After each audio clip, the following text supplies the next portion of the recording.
mass migration, globalism. I mean, this is The what country's gives rise been to super people like far yourself, left. one When the generation, fuck did that people like me happen? in the next. We respond to the need. The Compared to world is Hitler. undergoing a horrible Yeah. revolution. I think horrible changes, or I think has been for a long time. This is us giving Nick And we're Fuentes the a chance. Welcome to the counter-revolution. show. We're the counter movement. We're the I'm not live, reaction. obviously. I'm So I recording totally this. agree with you, and I appreciate. Let's I hear want to make Nick. it clear, you are a champion of free speech. I know a lot of people give you a hard time. Some people question, you know, whether you're 100% legit, but you are legit. You always have been. So, These kids damn. give giving Well, me a platform on see. the hand show, jobs so I really underneath. appreciate that. Well, I mean, I've seen you, I think, from Well, personally, that's already like that's a minus a couple points already. Calling Alex Jones legit is already a couple down points. But fine. Maybe he's It's an a perfect hand idiot. job. Maybe Nicky doesn't notice. Sippy Cup Nicky doesn't know maybe yet. Let's find out. You say, well, he has said some of his family was, doing stuff with the government stuff. I've been saying that for 30 plus years is true. And that's how I grew up knowing the government was bad because they got out of it. So it's not like a secret. Look, we've discovered that, his uncle worked for the CIA. Oh, we discovered, no, you learned it from me. And I learned this stuff from him. I can pause it. Okay, nice. Right. So, well, yeah, I mean, I think that you're legitimate because I know you, I've met you, I've talked to you, and I think we're on the same page on some things, not so much on other things. But as you know, damn, I wish I could just be met. I could shake someone's hand and like, you know what, you're legit. No one gives me that luxury, apparently. I have to explain myself. These fools just don't, apparently. But anyways, here we go. You do have intelligence families. Intelligence is generational. If somebody's dad or grandfather's in intelligence, typically they'll follow suit. And so I just find it a little bit interesting. I don't know where. Show, I never heard that someone before. Like yourself or someone like Tucker, who I've I can called believe out, that, though. He has a much more direct connection. His dad was running Voice of America, which is U.S. propaganda. And so I look at something like that, and I think any listener, it's U.S. propaganda unless there's people cooing Venezuela, then it's okay, according to Alex Jones. Anyways. Viewer has to discern and evaluate for themselves. And Stephen Crowder. Whether they think that's suspicious, whether they think that's cause for concern or not. When the VOA works in their favor, it's legitimate. Well, I mean, when it doesn't, Tucker, it's far leftist. World War III did a great job. I think because, we have whistleblowers that come out of the FBI, out of the CIA. I think you have to look at what they're doing. By the way, guys, there's going to be a full-blown shit-talking session. Anyone watching this, so don't expect too much analysis. I'm kind of bullshitting. I might get up and take a piss or a shit or something. You don't know, right? It's kind of off the rails type of thing. So I'm just letting it fly, just so you know. Here we go. And hopefully so, it doesn't jump cut to the intelligence are in families. That's why. Texas was like I want to see all out this. of any state when HUMET was the most important thing from World War II on. This is whatever. This is whatever. Signal. They use mainly digital stuff. They're going back to HUMET because Signal isn't as powerful as they said. The screen goes black. It means I'm looking at porn in the background. Don't worry about it. Don't. The Legion of Doom. They weren't like it's not trans porn. We're this, we're that. But it might be porn. Army you never know. All this stuff. But that's anybody that was officers in the military and actually did anything. But they I give this a little bit more volume. I think I'm good. Showing like Fletcher Prouty exposing what happened to JFK first. Almost bigger than the DA out of New Orleans. Hopefully that's good. He was like the head of covert operations, and he was the guy that they sent away during that and figured it out in the public. So it's also we know a lot of this because of whistleblowers. I had like Admiral Moore on before he died about the USS Liberty. I had the Judge Advocate General, who was a general who on right before he died. They would come on the show with Jerome Corsi. Die right after. They would say, "Oh, I'm having heart failure. I'll probably be dead in a month." Tell me, Trump's a secret alien trying to save the secret angel sent by God to save the world. Israel. No, LBJ set it up with Israel to sink it, to blame Egypt, to attack it. It doesn't get taken away from Israel doing it. It actually shows it totally proven. And I was told it by the top generals. The former chairman of the Joint Chiefs of Staff, who was the head of the Navy at the time, became the higher up than that. They were all saw this. The audio and the... I get irritated with the anti-Israel folks because they make everything if it's not just Israel, only Israel. Only it's Israel fine, no, but the mouth movements and the audio is not lined up. It's showing the whole thing.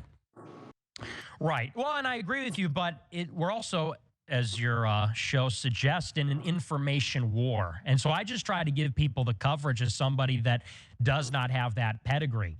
A lot of people don't realize, people that just watch the content, watch the stuff on TV, people that work normal jobs or working class, you know, they don't come from a government background. They just don't realize it is a different set of rules. They don't know, for example, that intelligence goes in generations like that. It is a different set of rules for the people that are in that big club, whether it's in DC, people are involved in the Pentagon, people involved in intelligence. And honestly, I don't trust a lot of them. I think you're right. There are whistleblowers. At the same time, I think that another tool that intelligence can use is to pose as a whistleblower, you know, to borrow a phrase, flood the zone with maybe false information or misleading information, partial truth. And it's our job as the audience. Not like that article I covered, huh? A little partiality there. Anyways. To discern that, you know, so I don't consider it necessarily disqualifying if somebody is a whistleblower or was in government or intelligence, but I think they do deserve an extra bit of scrutiny, or at least those connections. Well, I think with it should be the same scrutiny, I think. Lately. That stuff's been clearly disinfo lately. Oh, all day long. Well, and that's stuff that only ever comes from the Pentagon. You know, there's no UFO stuff that comes from anywhere else other than the DOD, the security apparatus, people like Harry Reid. UFOs? Why are you subverting the conversation? What are we doing here? He was here? pushing that in the Senate for a long time. Get to the shit. So that's exactly, it's a case in point. Let's talk about Trump's foreign policy. You can have whistleblowers. You can have... Here's the thing. Nick Fuentes, listen, you look brilliant when you're next to Will Chamberlain. Right, and he's, let's be real, he's probably a neocon or a worker for neocons, like in the content creation world or in the journalist world, quote unquote journalist world. But I think Ryan Dawson spanked the shit out of you, didn't he, on foreign policy? So this is what I want to hear. I want to hear that Nick has evolved and has learned more about foreign policy. Let's hear, because that's the big deal, right? I mean, well, maybe not for Fuentes fans or anyone like that, but my thing is about, like, we can't just be willy-nilly killing children like this en masse. That's not a good thing. Now, Nick may say, like, I don't care about that. That's just war. That's conquering. That's what happens in war. Been nowhere near it, but, you know, he'll say that, most likely. I think I've heard him say that before. But he has no problems with what Israel does foreign policy-wise. He has a problem with us giving money to Israel. It's like spending our money over there. Like, listen, you little sippy cup, Nick. All right, but that's what I'm curious about. I'm curious if he's got more knowledgeable about it, maybe. I'd be curious what he thinks about it, like what he thinks is going on now. But here we go. Have people that are like, war's a big deal, man. It's a big economy thing. It's a big moral thing for me, at least. But then you also have this maybe not sippy cup Nick or his fans. A parallel track that they run where they pose as the conspiracy theorist, they pose as the dissident, and you know, and that's not always the case, but sometimes it is, and that's why, like you say, you have to judge them by their fruits. Well, yeah, and by that, people. That's a major pause, Nicky boy. You know, you're a Fed for the Southern Poverty Law Center or the ADL, right? Well, exactly. And people say that about me. But the difference is I don't have parents that were in the CIA. So I know, you know, Tucker Carlson. But I mean, that means absolutely nothing. Am I tripping about it? That means nothing, right, guys? Am I tripping about that? That means nothing. I'm pretty sure. Like, you don't have to be born into a family that worked intelligence to end up in intelligence. But maybe it's just being,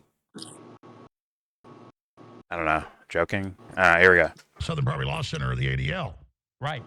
Well, exactly. And people say that about me. But the difference is I don't have parents that were in the CIA. So I know, you know, Tucker Carlson. But I mean, certainly the government agencies recruit people that don't come from those families either. That's true. But I think that sometimes I get looked at unfairly. Like, duh. People will consider me, like to be, you know, some kind of false entity or some kind of agent or something. When you don't look at maybe what's more obvious, what might be right in front of your face. The reason I bring up Tucker is because he pushed that about a year and a half ago in an article in the Gray Zone. He worked with Max Blumenthal. They published a three-part hit piece. It was about 10,000 words, calling me an SPLC agent, an agent of the federal government. And I look at the author of the piece. It's Max Blumenthal's wife. Max Blumenthal is the son of Anya Parampil for Bill and Hillary Clinton, Sidney Blumenthal. So it's like I'm being called SPLC Fed by the son of a hatchet man for Bill Clinton. Well, I wasn't going to go to this. Okay. Well, I mean, me personally, I'd like to take individuals as they are. And that's a major pause, by the way. Pause. I'll give anyone a chance. I'll hear anyone out. I don't care where they're from, who their parents are, whatever the fuck. Like, it doesn't bother me. If someone outright said it, yeah, I'm a Fed. I'm like, okay, what about it? Are you going to say something about it? You have inside information you want to say out loud? Like, please go for it. Otherwise, like, why the fuck do I care? Right? I'll confront you with what I see of you as a person, or things you may have been a part of, or whatever the fuck, right? That's what I try to do, at least. And, I don't know. The way Blumenthal moves around, I don't... Maybe he's a Fed. I just don't... I don't see it. With Fuentes, I don't know. I haven't seen enough of him. In fact, someone challenged me to watch. Like, you don't understand him. One of his fans, right? I'm like, okay, let's give him a shot. See what he has to say. So far, the math ain't mathing. I guess the whole reason he brought up, like, if you're a family member or whatever, Anthony, if you're sleeping during my shit, I'm going to move you right now. I swear to God. Yeah, he's out. He's out of it. He's getting moved right now. All right, Anthony. See you in another life, man. Anyways. So, I don't know. I'm a boring guy. What do you want from me? But yeah. Fuentes, I guess that was a setup where he brought up, like, well, you know, people that have parents that are in the intelligence, like, they're more likely to be intelligence agents or whatever the fuck. So I guess that whole reason, that whole thing that actually made no sense in reality, like, you don't have to be related to someone to become an agent. I'm pretty sure. You probably just have to be, like, kind of a fuckboy. But I guess that was a setup just to go at Max Blumenthal, I guess. Whatever. All right, here we go. And I have no fucking allegiance to Max Blumenthal either, so, like, whatever. I guess we'll see it play out at some point. It seems like snickering between children, but here we go. Area, because I don't know, and I'm not saying. I mean, they have people coming to your house trying to kill you on record, and then idiots go, "That's staged." No, the guy went and killed himself after that. I mean, got shot. I mean, it's all. We'll get to that in a moment. Some of that footage, but my issue is, you know, people bring up the clip from January 6th. Why is there a gun right folks there? Go in the Capitol. Is that his gun? Up at the fences, breaking him down like Ray Epps. You weren't there the night before saying it. What the fuck kind of gun is that? Said, well, why weren't you arrested for that? Well, I think it was because you weren't on the Capitol grounds. Right. I was far away from the. Damn, this might only be on Rumble, bro. These guys got wrote that article. She guns didn't on even screen. know where I was. She called me for comment on the piece to ask me about that video where I say, we're storming the Capitol, we're taking over. And I said on the phone, I said, do you know where I was on the Capitol complex? She said, no, I don't know. I said, well, I can send you a map and I can circle it and show you. I wasn't even close to the steps. I was totally far away. And that's the important context. So what happened that day? Did you get caught up or just heard people gone in and were just excited about it? Or? So, yeah, I was there like you. I went to the speech on the ellipse. I think I was sitting actually right beside you at the White House speech, Trump's speech on the ellipse. I wasn't even planning on going to Capitol Hill, but as you know, Trump said on the stage, we're going to go and peacefully make our voices heard. And I said, oh, I guess this is what we're doing. By the way, I told people that I broke that weeks before. I said, I've been told that Trump wants me to lead the peaceful march down there, and then the Secret Service comes I want to hear about foreign policy. I don't think I care about those. Yes. I don't think Trump was setting me up, but somebody was. 100%. I saw that. I saw you leave early, and I heard the same thing, and I said, oh, Jones is going, Trump is going. I said, I guess this is what we're doing. And I went leave there. early. They opened the thing right in front of Trump, and I went through there. Yeah, I saw it. I watched it happen, and then I followed everybody up there. I went to Capitol Hill. You know, we went on the lawn of the hill or just outside of it where there's two statues where it meets. Useful morning. Imagine following Alex Jones. Imagine being a follower of Alex fucking Jones. I'd be like, damn, that's fucking embarrassing at this point. At this point, it's really embarrassing. Once again, the jury's still out on Fuentes. But once again, I have some distrust issues, man. I mean, not that I've been burned so many times. I've watched other people get burned so many times where, like, I'd naturally have, like, a, ooh, what the fuck is that type of reaction to these guys. Like, they're TV personalities and not being real. Keeping it a buck. But, you know, People like that. They like the characters they're playing. Anyways, here we go. with that body of water. But you don't know Nick yet. You don't know him, man. I jumped up on All right, let me hear him out. And, you know, like we did in Georgia, like we did in some of the other state capitals, I was hyping the people up. Let me I hear said, him out. all right, we're taking the Capitol, this and that. And a lot of people, when we got there, even though there was tear gas, they were saying that too. There was an excitement. Yes. But I was with a group that never me talk even about got black close. arrest I was with rates. a group of about 20 people, and I said, you know what, guys, we got to get out of here. I said, because they're throwing tear gas. I said, they're sending in Capitol Police. I said, we got to get out of here. And you said, yeah, join people. Granted, they won't like my rebuttal. Right. As soon as I got there, I mean, that's not even realistic. It's not real. Because the phones weren't working well, but I finally got a text by some of our advanced security that had gone there. And they're like, you got to get down here and stop this. Yep, you better keep that back straight. The people are fighting the police. Looks like provocateurs. Sippy cup, Nick. You're going to end up looking like Ben Shapiro. You don't want that. Bounce down the street at a jog. You want that crooked bat shit going on, bro. Up on top of a pile of chairs that hadn't been folded. Why are they talking about? Square of them. And said, don't go in. Don't go in. It's going to be Kent State. Like reminiscing? I don't know. I find this. That problem. I skipped it. Yeah. I should skip this, right? Yeah, no, I turned everybody around January after 6th that. And someone that got charged with incitement. People got that. Nobody's going to be swayed either way about everything I bitch at them for. I'm always the worse than them. So to understand where I come from. Pause. Jones is the ultimate, hopium person. He's saying globalism is in big trouble. He says we're winning. He says the New World Order is in deep trouble. And I look at where I've come in 31 years, and I look at all these populists being elected, and I look at them having to arrest their political opposition, the globalists, and I look at going out on the street, and all I get's love now, 10 times what it even was a few years ago, and that's my gauge, and I see Trump doing a lot of good things, and I see them talking about globalism, the New World Order, and I see a new international system forming. It doesn't mean AI isn't a problem. It doesn't mean there isn't a lot of stuff Trump administration is doing that I don't agree with. But I mean, overall, we've come so far that I just can't help but say, yeah, we're really turning the tide. I think we're starting to win here. And yeah, see, that's where we're going to disagree. But then again, maybe that's his standard.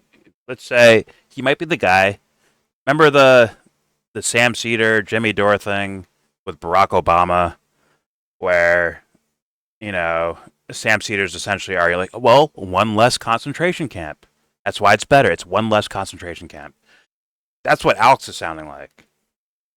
I guess he's a lesser of evil guy. I thought he was the conspiracy. Anything that moves in a direction towards the globalist agenda is a bad thing. And if you're telling me they're not doing that, holy fucking shit. Maybe Alex needs to prove that to me. Like, really prove that to me. Like, they're not moving in a blatantly horrible direction. I mean, once again, how is the deportation of people, or attempted deportation of people who have wrongthink about a foreign country, how is that going against globalism? I don't understand that. How is turning Gaza into beachfront property so that all the global leaders can meet at against globalization? I mean, for me personally, I'm like, fuck, I don't care about that shit. Like, I care, but it's not exactly where my mind goes. It goes to the very basic, dumb guy logic, simple shit. Like, why do you, if Trump needs to get something done, why does he need to blow up so many children to get there? No, that's Israel. No, he's bombing all over the fucking world right now. He's probably bombing someone right now as we speak. And also, right, if someone hires a hitman to kill someone, that's still fucking murder. You're using someone else as a weapon to harm someone else. So what's happening in Israel and Gaza and all that shit, yes, Trump is blatantly a part of that.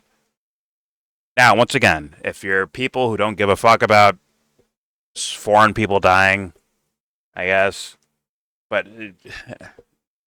fine. I will disagree with you on that front. I'll probably call you a cunt too. You're a little cunt.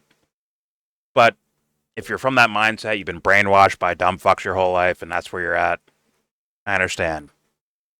But guess what? Domestically, these things, from the El Salvador thing, sending people to El Salvador and then American citizens are next, to being deported for having wrongthink. Let me be a little bit more direct about it. For going against the interest of the United States national security. Now, that's something they can pin on any person, whether they're immigrants, legal immigrants, or not, or illegal immigrants, whoever. Like, that is something then they can pin that on you, you dumb fucks. Like, you actually are next. Actually, you're not next. You've already been there.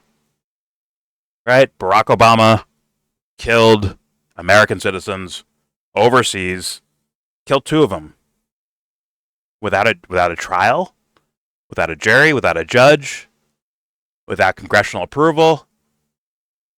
He killed an American citizen, 2 American citizens overseas. And then the next president comes in, named Donald Trump, he finished off the family by killing the daughter.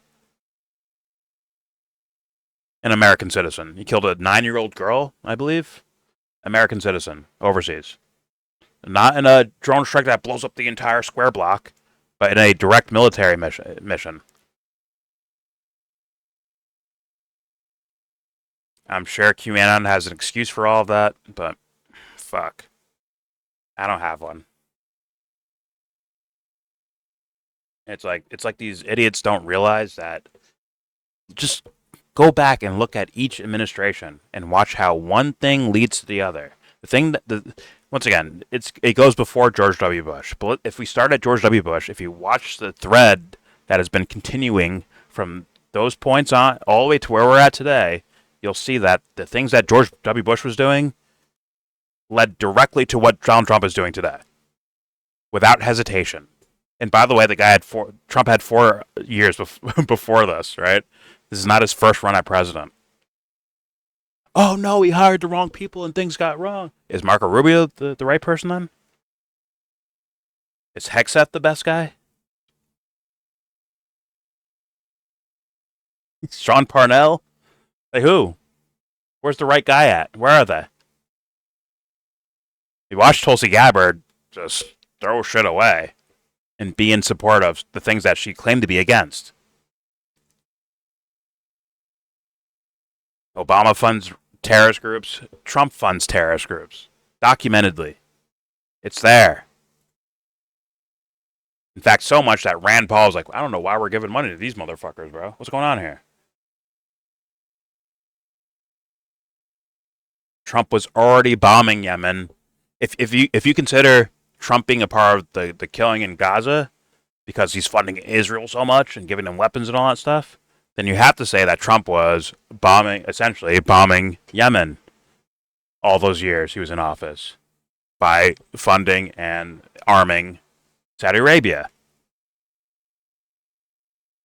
Funny thing is, so did Obama. In fact, they've all bombed Yemen. All of them have been bombing that territory. But you guys, someone wants to tell me that this guy's fucking different somehow. And I don't understand it. I don't understand. Anyways, let's continue. I'm sure Nick's going to bring all this shit up as soon as they get to the foreign policy topic, right? Here we go.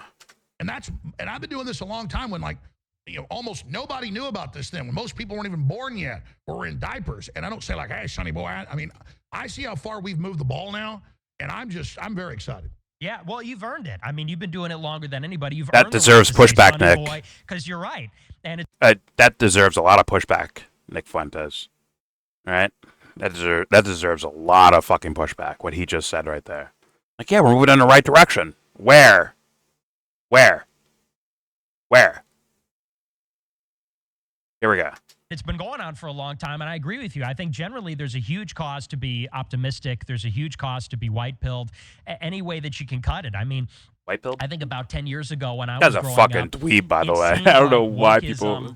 There's nothing cool about this dude. Unstoppable. You know, when you think about those Obama years, early on or in the middle, 2012, 2013, it felt like things were going in one direction forever. Always more left-wing, always more progressive, always more woke, always more government, more globalist. It seemed like it was the end of the world. It really... Is he fucking trolling? In what regard? Like cursory, like labels and shit? Or do you mean actuality?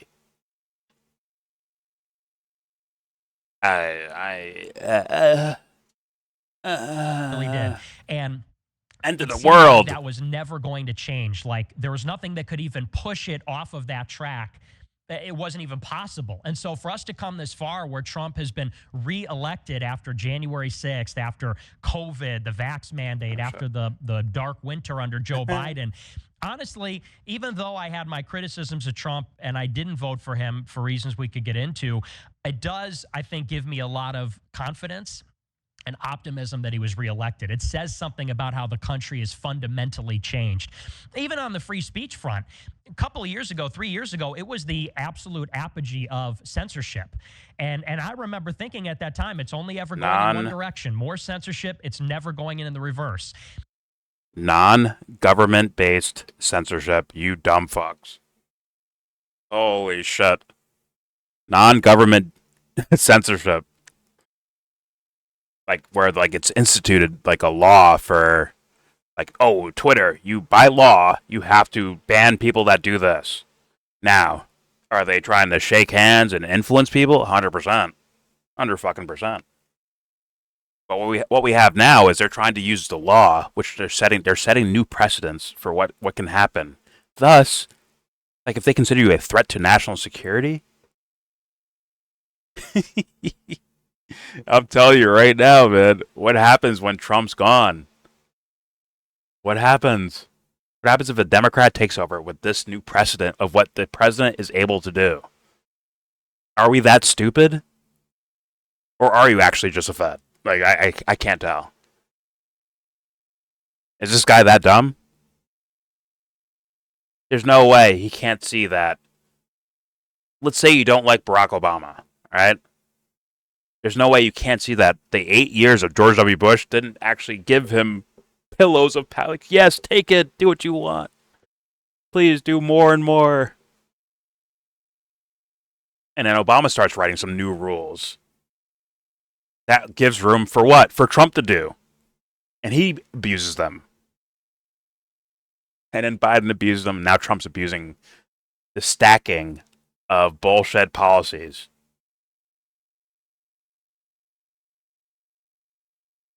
I am wrecked. What did Trump do? He did like an executive order about not being able to censor people for this, or that, right? And yet, he's trying to deport people for a wrong thing at the same time. That makes no sense. But I guess Nick Fuentes is saying, like, well, you know, the fact that people voted for him is a good thing. That means things are changing. Is Nick going to say, like, well, now people are turning on him, and that's a good thing? Right? I would assume he has to go that direction, right? To be consistent. Anyways, there we go. And then between the advent of Rumble, some of these other free speech platforms, of course, Elon acquiring BitChute was there the whole time. I think it's beyond anybody's wildest imagination, anybody's wildest expectations, the degree of freedom of speech, freedom of expression. And Elon deserves a lot of credit, but Rumble really being a trailblazer when they were really coming after any company that actually tried to bring in free speech. Look what they did to Parler. Oh, absolutely. Well, and you know, because you're a video. BitChute's been around. They're still going. But they're not affiliated with the right people, I guess, to be promoted. Whatever. Here we go. Creator as well. I was not as much functionality either. Platforms. I had to build my own. After 2021, after J6, I had to go and create something from scratch with the developer team. And the Southern Poverty Law Center literally paid off one of our former employees who was here at the time, and they're like 8 years, to infiltrate, to hack into our surveillance camera system trying to find something bad. And then when he got caught doing it, when he'd left, he said, well, you deserve it. You support Nick Fuentes because one of our programmers helped you a little with some software and how to get your thing back up because you're being censored. And I'm like, I believe in free speech. But then they had the Southern Poverty Law Center expose Jones secretly with Fuentes. I mean, we help tons of people. That's what Band.video was all about, by the way, is helping everybody. It doesn't mean I agree with everything people say, but I do believe in free speech. Right. Well, yeah. Because if they can take yours away, they can take mine away. Exactly. Yeah. We all have a stake in free speech, and that's why I think nobody should support censoring anybody else. Well, yeah, they said that one of your guys helped me build the site. He got me the domain registrar. He went on to work for the Epic domain registrar. It's like a cancel-proof way you could register the website. And I think he also said, because I asked him, I said, what is this? I'm doing it for Fuentes. And he said, well, well, no, we also like. What is Fuentes saying that's so dangerous? I don't think this guy says anything dangerous. So I don't know why they would do that. I see a fad, right? Like a little fad that's happening.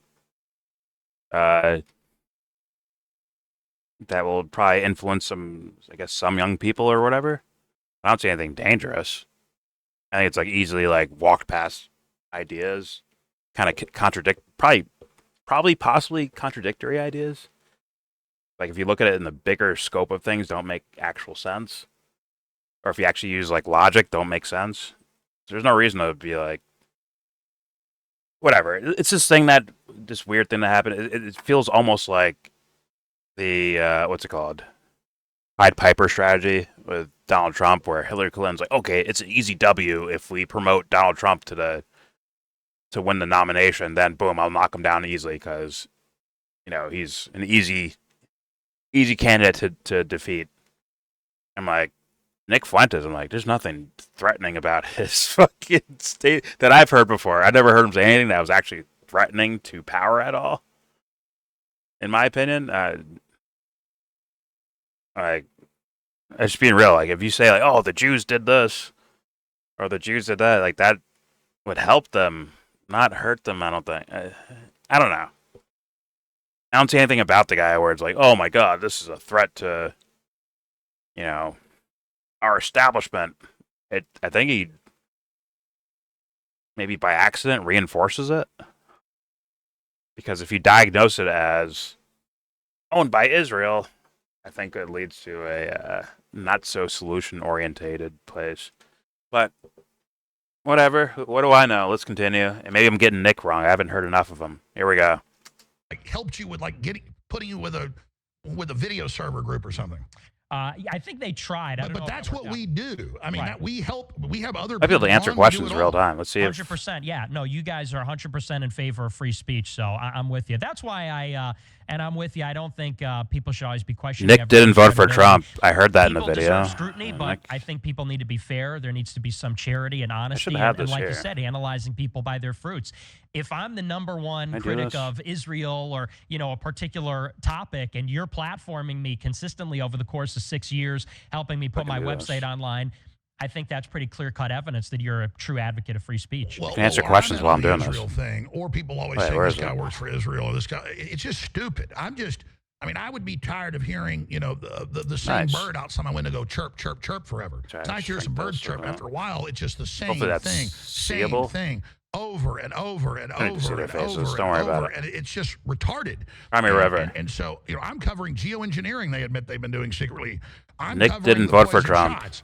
I'm aware of that. covering The human trafficking. I'm Nick I'm is trying to concerned cover it all, about a war and then with just let Iran. people make their decision. My issue For what with reason? Israel is Israel's done a lot of really bad things. I'll respond and to him. I've For what exposed reason? it, a ton.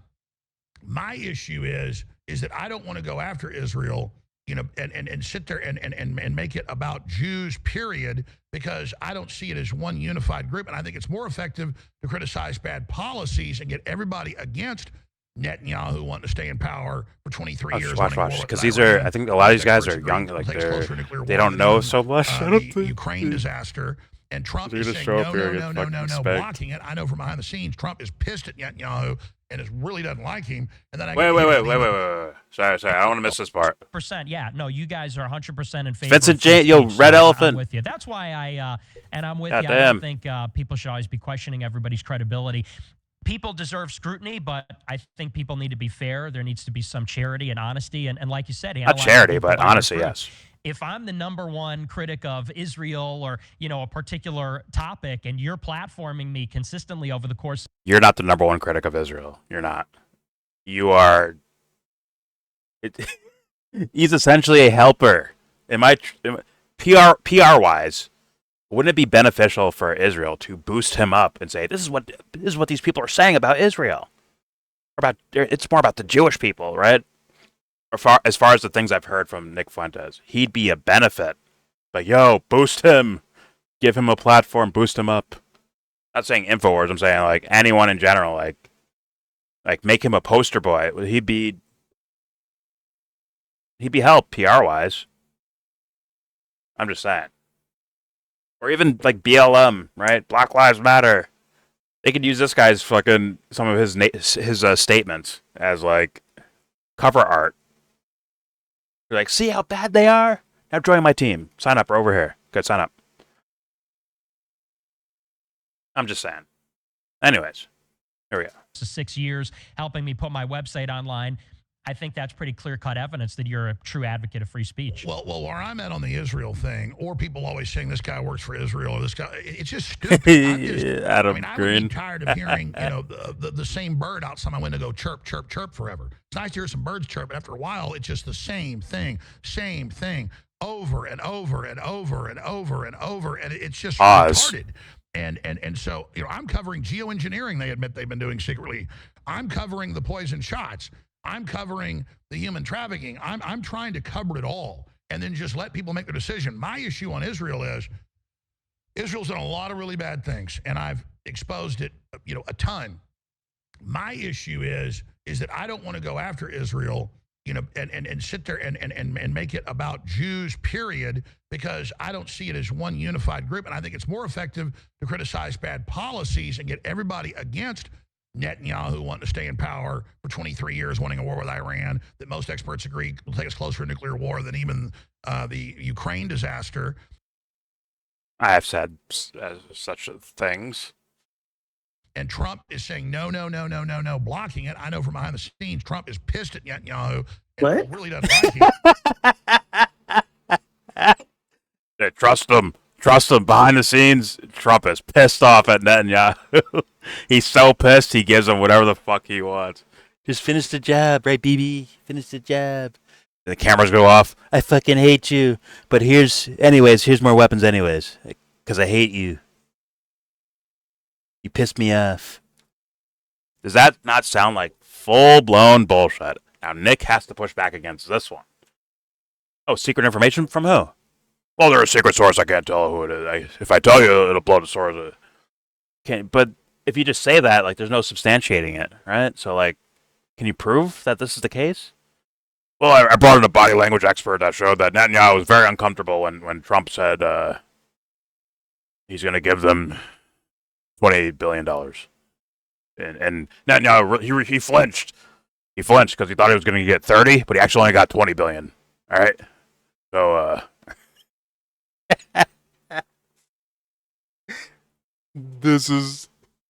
it's batshit crazy. Batshit crazy. Check your sources, Alex, and stop trusting the plan. Check your sources and stop trusting the plan. Pretend you don't know this motherfucker and operate that way. Otherwise, I will continue to call you full of shit. Because that was some full of shit I just fucking heard. That's 20 this month, unbelievable. 20 next month, and 20 a month after that. But it could have been 30 a month, Jesse. So Trump's stop shutting down Netanyahu. I'm done. Yeah. Anyways, here we go. My issue is that I don't want to go after Israel, and sit there and make it about Jews, period, because I don't see it as one unified group, and I think it's more effective to criticize bad policies and get everybody against Netanyahu wanting to. Also, I just want to add, there's plenty of Israelis and Jewish people in Israel right now that are, my God, slowly, extremely slowly, but they're starting to realize, like, wait a minute, these fucking guys don't care about us. Just like, hopefully, some Trump fans start realizing, this guy doesn't fucking care about us. It's not about us. These are business deals between gangsters. This is what happens here. So, yeah, anyone out here making bullshit up in order to make Trump look good, I'm going to call you full of shit until you stop. And then I'm going to remind you that you were full of shit over here until you make an accounting for it. It is what it is. But until then, if you just want to fall for it and take his word for it, either Alex or Nick's words for it, I'm going to call you dumb fuck until you figure it out. It's not about whether or not they're right or wrong. It's the fact that you're just eating it up and accepting it without question. That's the main big deal here on an existential level. Also, in the bigger scope of things, I think it's a major problem because it leads to, let's be real, giant fucking wars. I don't want people to be like, see, look, Trump stayed out of Iran. And what about Yemen? Well, what about Somalia? Well, Iraq, Syria, Afghanistan, Sudan, the Congo, like just name more and more countries. Venezuela, Brazil, Don't put all your eggs in a basket in regards to Iran and just be like, yeah, look, Trump is a peace president. He's getting us out of wars. Do not take that and run, bro, because there's all these other war fronts that are happening, not to mention the genocide happening over there in Gaza. I mean, Trump played a direct role in Syria falling as a nation, and now it's run by Al-Qaeda guys. Lebanon? Yeah. Bet your ass. We'll see what happens, because guess what? He even blamed the Israeli genocide. He blamed it on Iran, by the way. Which I assume they're going to bring up I already saw it already. They're going to bring up the Iranian. You can't trick me into war. You can't trick me. You can't drag me into nothing. I'll do it first. Watch. It's like, well, that would be something contributing to that. His statements in the actual article would actually contribute to a war with Iran. It's him saying what's happening in Gaza is Iran's fault. He's blaming Iran. I kid you not. If you fall for that, I have to call you a dumb fuck. Doesn't mean you'll always be a dumb fuck. Just saying right now, I'm calling you a dumb fuck. For your own good. But don't take my word for it. Let's just keep playing. Here we go. Stay in power for 23 years, winning a war with Iran that most experts agree will take us closer to nuclear war than even the Ukraine disaster. And Trump is saying no, blocking it. I know from behind the scenes, Trump is pissed at Netanyahu and is really like him. And then I get to hear, oh, he works for Netanyahu. No, he doesn't. And I just know the facts and I see the fruits. Is Trump an enemy of Israel? Absolutely not. Does Trump support Jews? Absolutely. And, in general, I support everybody. I don't hate Muslims individually. I just know they're not compatible here because their culture is to take over. Right. Oh, my fucking God. Jesse, did you fucking hear that? Jesse, did you hear that shit? I'm going to freak out. Please tell me someone else heard that. Please tell me. Oh, my dear Lord. Please tell me someone heard that. Period. Wait, listen. Because I don't see it as one unified group, and I think it's more effective to criticize bad policies and get everybody against Netanyahu wanting to stay in power for 23 years, winning a war with Iran that most experts agree will take us closer to nuclear war than even the Ukraine disaster. And Trump is saying no, blocking it. I know from behind the scenes, Trump is pissed at Netanyahu and really doesn't like him. And then I get to hear, oh, he works for Netanyahu. No, he doesn't. And I just know the facts and I see the fruits. Keep watching. Is Trump an enemy of Israel? Absolutely not. Does Trump support Jews? Absolutely. And, in general, I support everybody. I don't hate Muslims individually. I just know they're not compatible here because their culture is to take over. Right. Yeah. He doesn't even look at his face. Come on, dude. We are in hell. We are being punished. We did something in a past life where these are rich and famous people. These idiots, these dumb fucks are rich. Bro, oh my God. What are we doing? Because they just want to take over everything. I don't even hate Muslims. They just, they're vermin that want to spread and take over everything. It's like, holy fucking shit. Aren't there Muslims in America already? Aren't they already here? How many Muslim Congress people are there? How many? How many Muslim Congress people are there? 1, 2? I mean, and Obama doesn't count, by the way, guys. He doesn't count as like, see, look, we had a Muslim president, Barack Obama. Trust me, he killed plenty of Muslims all over the fucking world. Does someone make this make sense? Someone make this logical for me, what he just said. Well, it's something that keeps getting repeated over and over, right? Like we were listening to Douglas Murray and whatever the other guy debating. Like Oh my they just all say these things, and what surprised me is that they say this in the context of a conflict with Israel, and in that conflict, it's specifically in that conflict, right? Like the rest of the world has other issues, but it's the exact opposite. It's like exactly what like they only see one side of that. It's just crazy to me. Like they're talking about that specifically, right? Isn't Nick Fuentes' narrative is that look, the Israeli lobby, the Jews are trying to take over, like dual citizenship. They're trying to take over our Congress and all that stuff. Isn't that part of his thing? Alex was like, I think it's the Muslims though. It's the Muslims. It's the Muslims doing it. Yeah. His face says it all. Alex was like, I mean, But he's like they were gonna kill me, so you know. But is he saying like, well, we got to accept it because Muslims are worse? Is that what he's trying to say? Look at his face. His face said, they were gonna kill me, so. Yeah. They would have took all my money and stuff. Like, I would have lost my family. You guys get it, right? You understand why I do what I have to do. I do what I have to do, you know? You guys get it, right? He's wrecked. Look at that face. Oh, fuck. Okay. All right, you know what? Let's continue. Here What we is go. next game? I mean, Nick has to counter this because, I mean, everyone's been calling out, as of now, like, the Candace Owens, I guess kind of Tucker Carlson, the Ian Carrolls. Yeah, a lot of guys on the internet right now, of the content creators and the fucking followers and viewers, like I see on Twitter, they're all saying like, "Oh, Israel runs our government, bro. You're doing war shit on behalf of Israel." All right? No one's saying we're doing it on behalf of the fucking Muslims. No one's saying that. Right? So clearly Fuentes, who comes from that side, I believe, would have to counter what Alex just said. He would have to, right?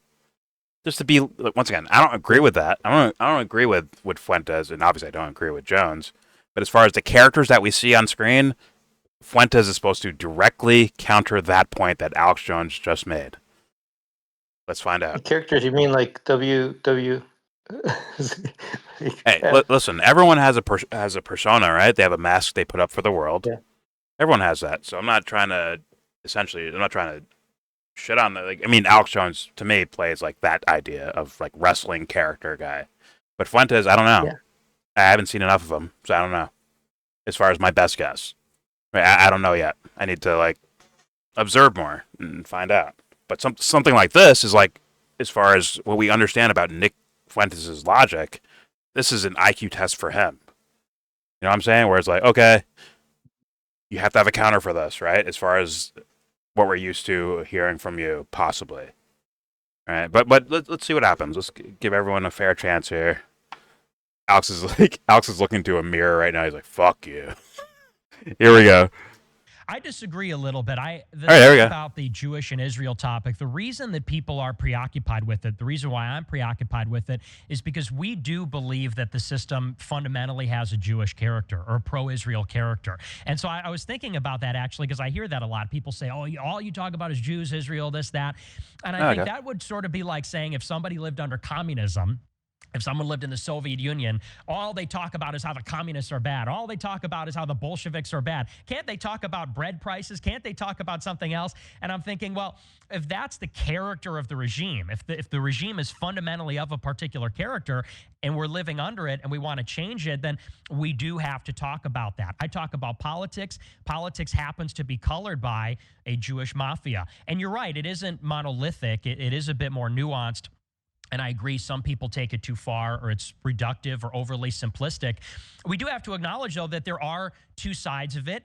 they do have a handshake between each other, which you'll see crop up from time to time, like after October 7th, ADL and Ben Shapiro are hanging out, left and right come together.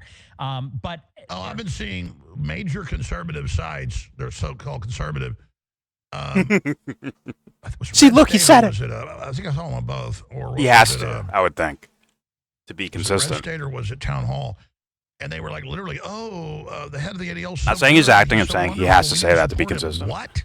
That guy got up at their big award ceremony 4 years ago with Sacha Baron Cohen and called for my arrest and called for Zuckerberg's arrest for not handing it completely over to them. I mean, that is a sinister group that has been, caught running intelligence operations in police departments on citizens on record. I mean, they are bad news.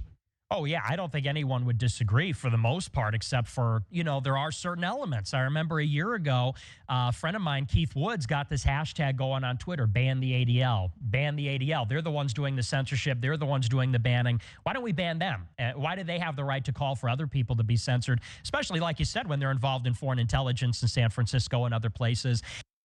Well, once again, I think the right thing was to just make something of your own because they weren't lawfully banning things, I don't think. Right? They were influencing social media places to ban certain content creators or certain users, I'm pretty sure. I don't think there's anything written in law about it. Until now, where there's a new legal precedent for doing certain things under the Trump administration, where he just did what they did but took it a step further. Right? And even then, like during his first 4 years in office, he was doing the same things. He was saying, "We will take money from your university if anyone tries to go protest against Israel." Now I get it; those are lefties that a lot of these guys, I guess, Fuentes' fans and Alex Jones fans don't like, but they were out there first. Let's just keep it a buck. They were out there, and they didn't have the colorful language of "it's the Jews." They didn't have that shit. Or, Nick said it was more nuanced, his version of that, but there's some people doing that, seemingly. But these guys are going straight off of, yo, this is corrupt policy, we're against this, and we will protest against them. And Trump was like, shut them up. Someone shut them the fuck up. When he does a ceremony with him and fucking, what's his name? I kept my underwear on. Fuck. Forgot his name. The guy who kept his underwear on during the Epstein shit. A lawyer guy. What's his fucking name? Whatever. Oh. No. I forgot his name, bro. I can picture him. Yeah, me too. I can see his face right now. I can see him crumbling under Noam Chomsky in a debate about borders. The lawyer. Yes, the lawyer. Famous lawyer. Actually became Trump's lawyer. Interesting enough. And he kept his underwear on the whole time. It was amazing. Alan Dershowitz. That's his name. Yeah. And Trump did a whole little presentation and ceremony with them to make sure, hey, if your kids protest Israel at your campuses, we will take away funding because you're harassing Jewish students by saying you don't want Israel to bomb and maim people, right? Because they were doing it back then too. The government of Israel, the military of Israel, was doing these horrible things back then in smaller pockets, I guess. Like maybe an event would happen, then maybe a month would go by or multiple months. Then an event would happen, then months would go by, yada, yada, yada, right? Or weeks. This shit right now, where we're in right now, is every day. That's ramping up, right? That's a ramping up. But back then, the same shit was happening, just in different portions, and people were mad about it. And obviously, Johnny-come-latelys hopped on the train. Yeah, of course, running away like, USS Liberty, though. Right? And absolutely taking the thing that was already having some legs to it and turning it into something else, in my opinion. I mean, I think that's something that should be questionable about the Fuentes guy or Candace Owens, where they're taking this topic that they seem like Johnny-come-latelys to and turning it into something else. Just saying. But, it is what it is. All right, here we go. Most part, except for, there are certain elements. I remember a year ago, a friend of mine, Keith Woods, got this hashtag going on Twitter, ban the ADL, ban the ADL. They're the ones doing the censorship. They're the ones doing the banning. Why don't we ban them? Why do they have the right to call for other people to be censored, especially? Also, I just want to add, like Ilhan Omar, right? Also during Trump's, that was during Trump, right? His first 4 years, I'm pretty sure, where she's like, yeah, I don't take money from you-know-who or whatever, right? She was like, APAC. But Will Fuentes, he can't work with her, right? He can't do that. Because that would break the character mold. But I don't know. Maybe he would. Who knows? I mean, she's a hottie. She's beautiful. Maybe Nick has a chance. I don't know. Anyways, here we go. Like you said, when they're involved in foreign intelligence in San Francisco and other places. And I saw very quickly. And yes, she got called anti-Semitic. The ADL is bad. The ADL is pro-censorship. In about 1 week, it turned into, well, the ADL it's like two guys that hate each other. It's a good mission. The problem is the leadership is too left-wing. They said Jonathan Greenblatt is too left-wing. He's too pro-Democrat. They said the problem is he's not isolating the so-called real anti-Semites and justifiably banning them. The problem is pro-Israel conservatives are being caught Michelle up in Tafoya, dragnet. that hottie. Pro-Israel right-wing guys on Fox News or in alternative media. And I said, but I don't really agree with that narrative. I don't think that, even a so-called real, what is a real anti-Semite, but even a so-called real one, I think they have free speech too. I think they should have rights on Twitter as well, and let them be, if they're wrong or if they are hateful, then let the public square disagree with them. But I saw that a lot of conservatives said, no, the ADL's good, noble mission, we need to marginalize. Hold on, I'm not cutting you off. It's a hard satellite break. Nick J. Fuentes is here. I want to come back and go. Yes, well, that's what that's Crowder's group that Fuentes is talking about. I remember that shit back in the day where these guys would wear suits and go to some of his like rallies or something and try to get on microphone and ask him questions. And Crowder obviously would shake his ass and dance and tap dance around to avoid looking bad. It's like, I don't know. It's like obviously like visible. All right, I thought it was just very visible. But yeah, now just because Crowder is a neocunt does not mean he's a Douglas Murray. Doesn't mean that, in my humble opinion, that Nick Fuentes is a solid replacement for such a phenomenon of like cultural phenomenon, right? Crowder had a lot of fans back then, and there was people there questioning him because of, let's be real, he can't say certain things. He's trying to give a little bit of credence towards it because now the masses are all saying certain things. Maybe not to Fuentes' level, but they're saying some things, right?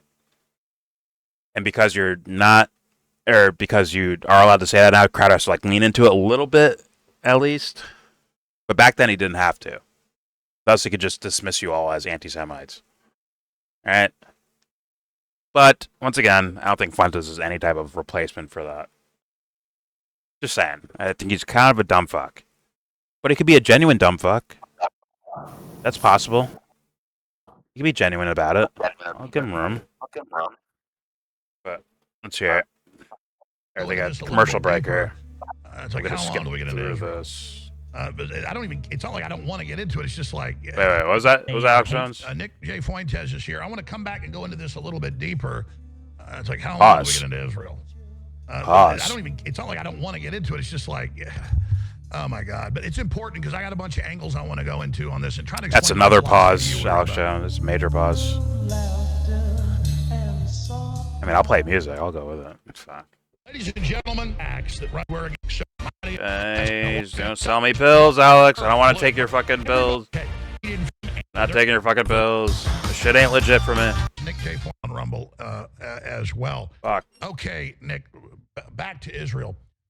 Look at the ADL literally pushing Islam needs to take over. No one should criticize it. Open borders, the Southern Poverty Law Center, the NGOs, Black Lives Matter, bring in all these Muslims, bring them in. Palestine's great, all that.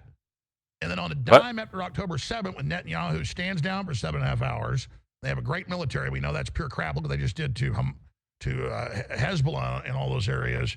in Lebanon and Gaza and the West Bank and the Houthis and all of it. But suddenly they stand up for 7.5 hours, and retired military have to get in their cars and drive 45 minutes and go fight. And then what did Hamas, founded by Israel on record, think was going to happen when they did that? I'm not saying Israel runs them, but there's this sick relationship. Israel on record did not want a stable government with condos and apartments and casinos, which what the Muslims had before the West went in and backed radical Islamicists. Now Israel backed radical Islamicists along with NATO and our country and Turkey to overthrow Syria after 15 years of trying. And now they don't even deny, oh yeah, USAID funds it. Yeah, Israel did fund Al-Qaeda and ISIS. Okay. I thought they hit us on 9/11. No. And we know what really happened there. That's coming out. So, yeah, Trump bombed Syria. Was that a secret play, Alex? He funded some of those rebels that now run Syria. Was that a secret plan by Trump? All right. So all this is going on. It's not very advertised, Jordan. What? It's you can find that out, but it's not emphasized in the media. It's not brought up by the counter media. These guys. I don't think it's brought up by them either. Or I don't know, counter mainstream. I'm just saying, you can find evidence for that, but it's not talked about. Yeah. Well, you just find Rand Paul talking about the NDAA in Trump's either his last year or second to last year. And Rand Paul's like, why are we giving money to these fucking guys over here? What's going on? I don't understand. Like, obviously, like the Rand Paul, like, why are we spending so much money? Why is this going to some so-called moderate rebels? What is this? Right? Well, it's Obama too, right? After Libya. Yes. Yes. Yeah. That was Obama, because Obama apparently wasn't allowed to go directly to war with them. So he's like, all right, we'll do this. We'll subvert it, and we'll fund these guys to go in there and fuck shit up. And then it continued on and continued. Then Trump came in, continued it. Then Biden came in, continued it. I heard that in Libya they were funding people who were flying the Al-Qaeda flag, which is kind of weird when supposedly they attacked us on 9/11. I don't know. Yeah. It's weird, huh? I think if we're doing them now, we shouldn't have to get like a proctology exam to get on a plane. I think that should be a fair trade. Yeah. Anyway. Also, somehow these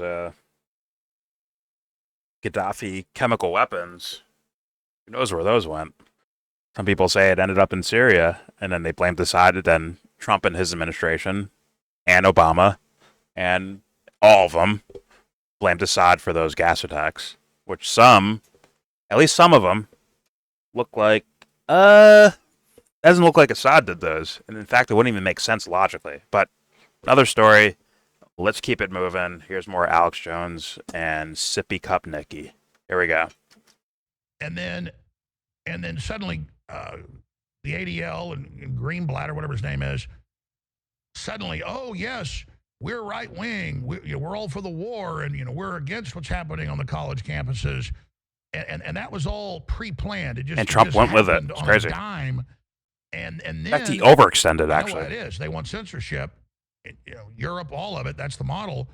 I mean, Trump could have stuck with the tacit, what he did during his first term, where it's like, yo, I'll take away funding from your schools if you have anyone basically spouting anything in favor of Palestine or against Israel. We will take your funding, with the excuse of you're harassing Jewish students. Right? He could have did like a little tepid policy thing that he did his first 4 years. Instead, he's like, yo, let me just go fucking full hammer, and we will get you deported if we can find a way to get you deported. Or we'll tear up your fucking like your diplomas. We will take funding from your schools. And once again, there's Jewish students amongst the protesters, right? And yet they're punishing the entire school, where there's people who had nothing to do with the protests at all. They're getting punished as well.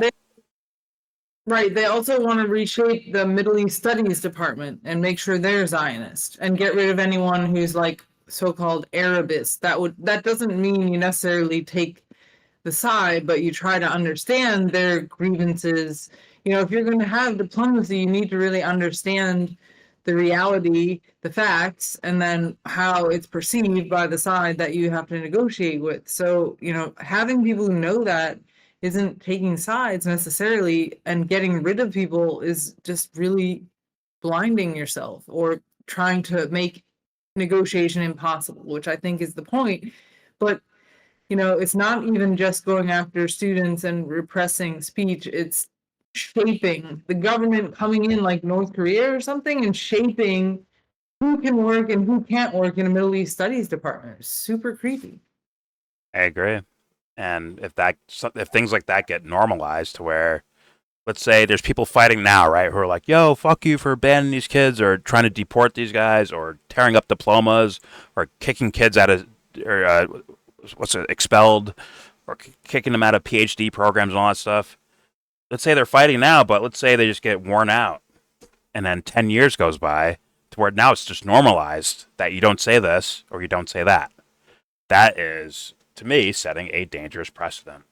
The idea should be about more people saying more things that they actually believe. The most important thing is that they actually believe it. That's the most important thing, period. COVID was a great dry run because, you know, basically you were told to get your vaccination, faculty, students, everybody. Yeah, but this one's more of an IQ test than even that is, because someone can believe there's some sort of terrible disease, and if you don't get vaccinated, it's going to spread everywhere. That there's at least that narrative there. This one doesn't have that. Doesn't have that at all. Some people really didn't agree, but they went along with it anyway because they just felt like they didn't have a voice. There wasn't anything to push back.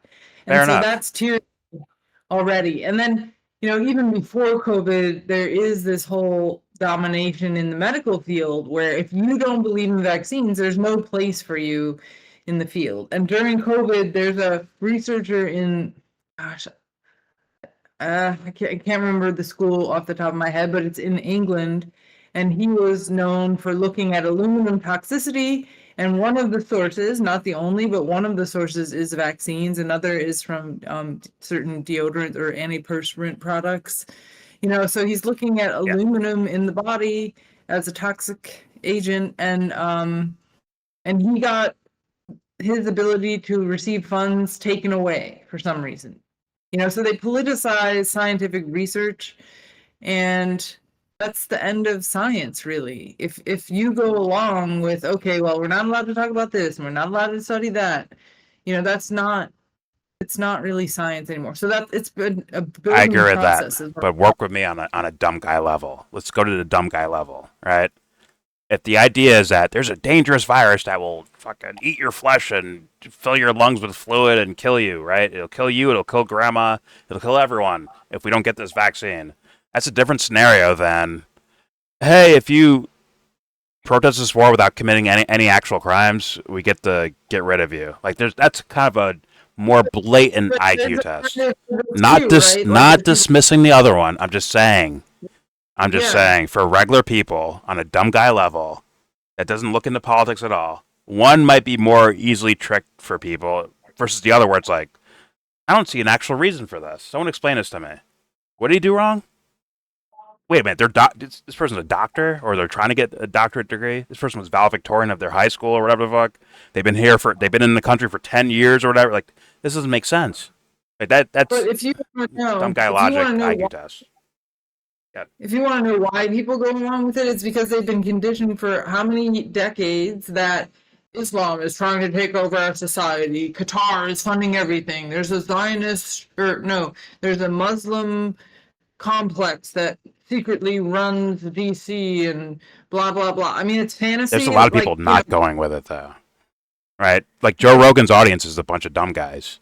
It's a dumb guy audience. Sorry to insult you if you're a Rogan fan. But it's like dumb guy logic fans, right? They think Rogan's kind of brilliant because he's so neutral and doesn't stand out in any form or fashion, right? He just have conversations, right?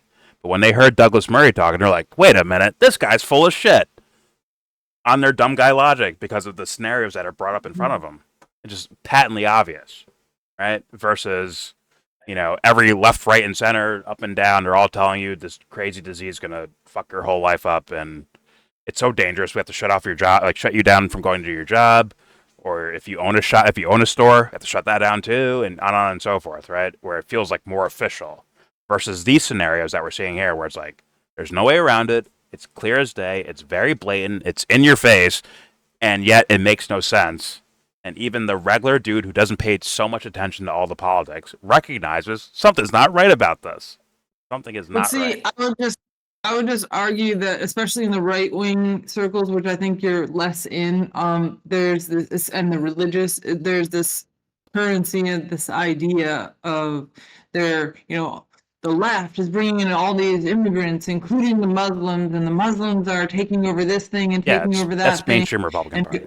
For sure. They're called to prayer, and they want to change our society and bring Sharia law. And so people feel like there's this threat, and we have to stand up to that threat. But then, and that might even be at some level true, to some degree, that you want to talk about that, like what does multiculturalism mean and all that kind of stuff. But what principles are you standing on to justify these policies? And that's what is more like a more granular, and people they're just mad, and they just want, somebody's going to do something, and they're not looking at the tools that are being used and whether those tools will then be turned on them.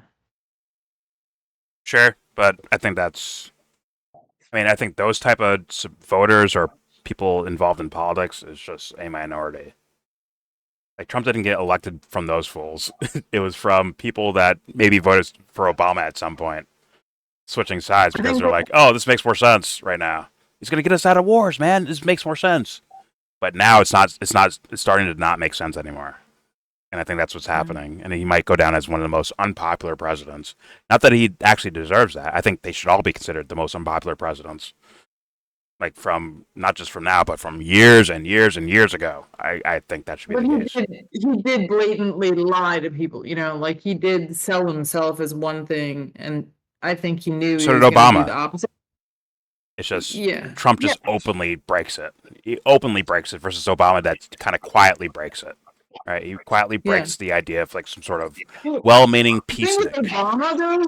The thing with Obama is he didn't really say a lot, and people were very good at projecting on him what they wanted to see. Exactly. Whereas Trump came out and made all these very grand promises, and so it's going to be more obvious that he lied. Anyway.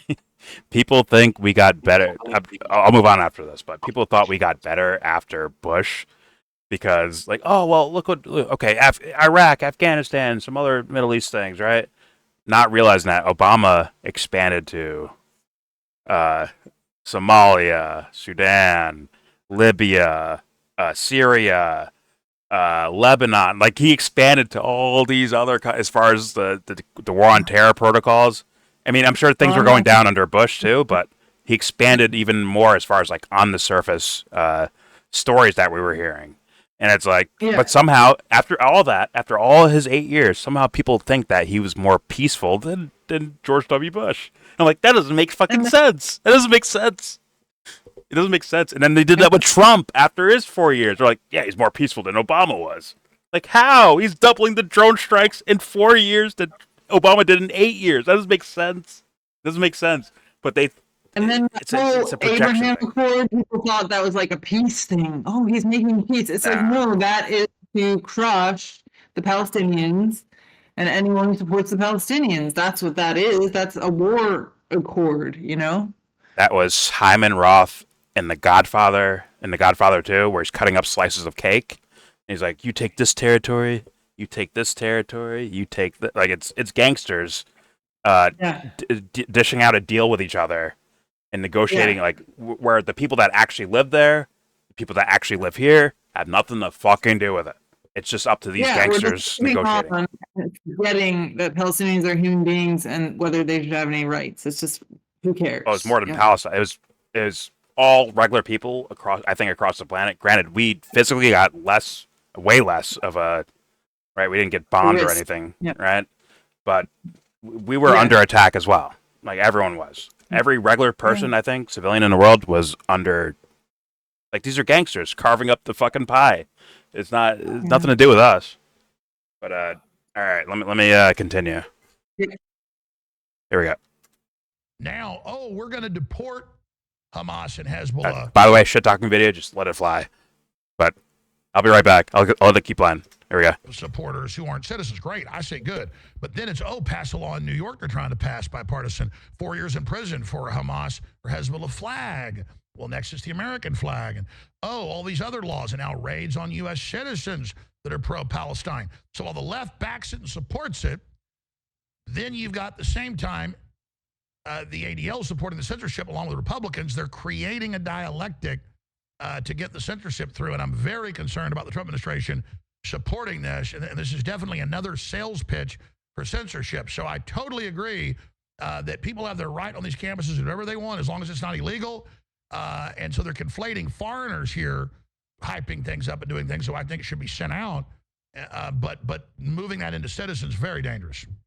Right. And that is the issue. When you look at this Ahmed Halil or Mahmoud Halil, the gentleman who was deported into a prison in Louisiana, he was actually on a legal visa. He was a student here as a legal resident. His wife was a citizen. His children were citizens.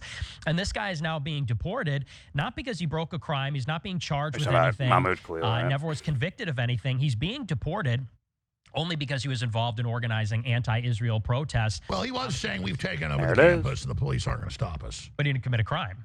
But see, you can have that opinion. I'm not even disagreeing with you totally. I'm saying they're conflating foreigners. I don't think that's an opinion, Alex. Trying to pass laws, and in Florida and places. ADL goes full Orwell, calls for big tech and government partnership to monitor your online activity. And it's a picture of Biden. Oh, okay, my bad. 2023, my bad. But they're doing that now. Did Fuentes bring it up? I assume that's what he brought up, maybe. That they're scouring through people's social media accounts to find out, like, hey, if you're a visa holder, a green card holder, an H-1B holder, and you said something wrong on the fucking internet, we have a reason to get rid of you now for national security interests. He didn't say this yet. He just talked about the Mahmoud Khalil case, but Okay. And I don't know that guy was saying, it's our campus or whatever. He was like a negotiator, and I think they did that on purpose, that they picked someone not very extreme in order to terrify everybody, even the modest protests. But the thing is, there's these nonprofits like Batar or whatever, these Zionist nonprofits that assemble lists, and then they get those to the government, and the government uses them, and that's like brown shirts or something, these paramilitary. That's analogous to empowering this kind of weird vigilante behavior on behalf of groups, and then use the state to attack the people that these groups tell you to attack. The ADL or the JDL, I think it was, had infiltrated or gotten a deal with, I think, the San Francisco police, and was getting information on all kinds of activists from the police. And then one of the activists ends up getting pipe bombed to death, Alex O'Day. I don't know if you ever heard about that case in Los Angeles.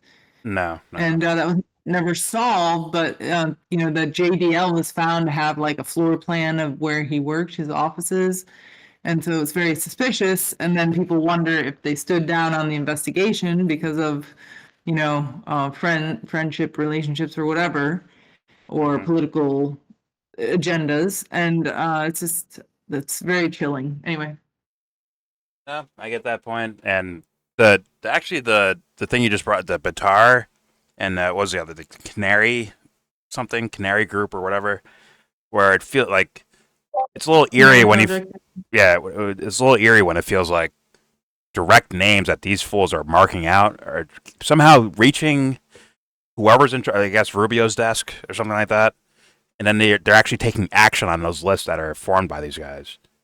Like, that is a pretty scary. I mean, for anyone doing it, it's scary.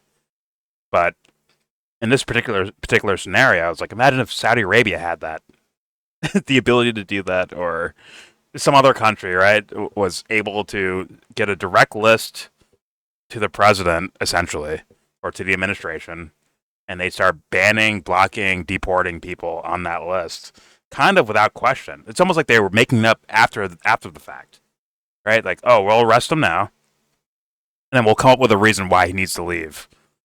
We'll come up with a reason afterwards. Like, almost like it's like very bizarre looking. It sounded like they didn't even realize that Mahmoud Halil was a green card holder. They thought he had Exactly. a visa. Exactly. They had to like it up after the fact. Yeah. That and And content creators were doing the I same think thing. I think I read he had a security clearance in the UK. Yes, I and he saw never that as well. lost it. I saw that as well, where he's like clearly vetted by not just the UK, but also by US standards, like vetted kind of twice almost to be allowed in the country. And then you see the guy's like this is like an IQ test, bro. Like this guy's like a clean cut looking dude. He's not wearing a mask. He's a go between the I guess the school and the students there, and his pregnant wife. You know, committed no crimes here. He did all his schooling, passed all his grades and all that shit. And it's just like damn, if we allow this to happen to this guy, it doesn't make sense. That's why people get pissed off about it. But all right, let's continue. And then, real quick, I don't want to derail too much, but like, isn't the Democratic Party only talking about like these people that actually did break the law and getting, maybe wrongfully and without proper due process, I don't know, to El Salvador, but they actually did break the law. These guys didn't break any law, and I don't see the Democratic operative, the Democrat, like my congressman, whoever, I don't see, maybe I'm not looking in the right spot, but are you seeing that? You have the same suspects, Ilhan Omar, Rashida Tlaib, who have said Is she specifically about him. Is it just the squad, or is it more broadly the Democratic Party championing the case of Mahmoud? I haven't seen that. That I have not heard. Yeah. And in fact, as far as I heard, I've seen these two versus.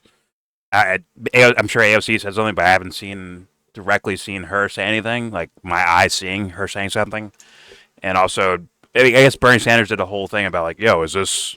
Like, you're allowed to criticize Israel, right? You shouldn't be. There's no law against. Like, I think it was a stupid panel thing, but I guess that's something. And then Republicans. I don't know. I don't even know if Massey said anything. I didn't see it. If he did, so there's only two people I actually saw directly say something directly about these particular cases. But once again, when these guys bring up the far left, they mean this guy. They mean these guys on camera. They mean Harris and Biden. They don't mean those guys, right?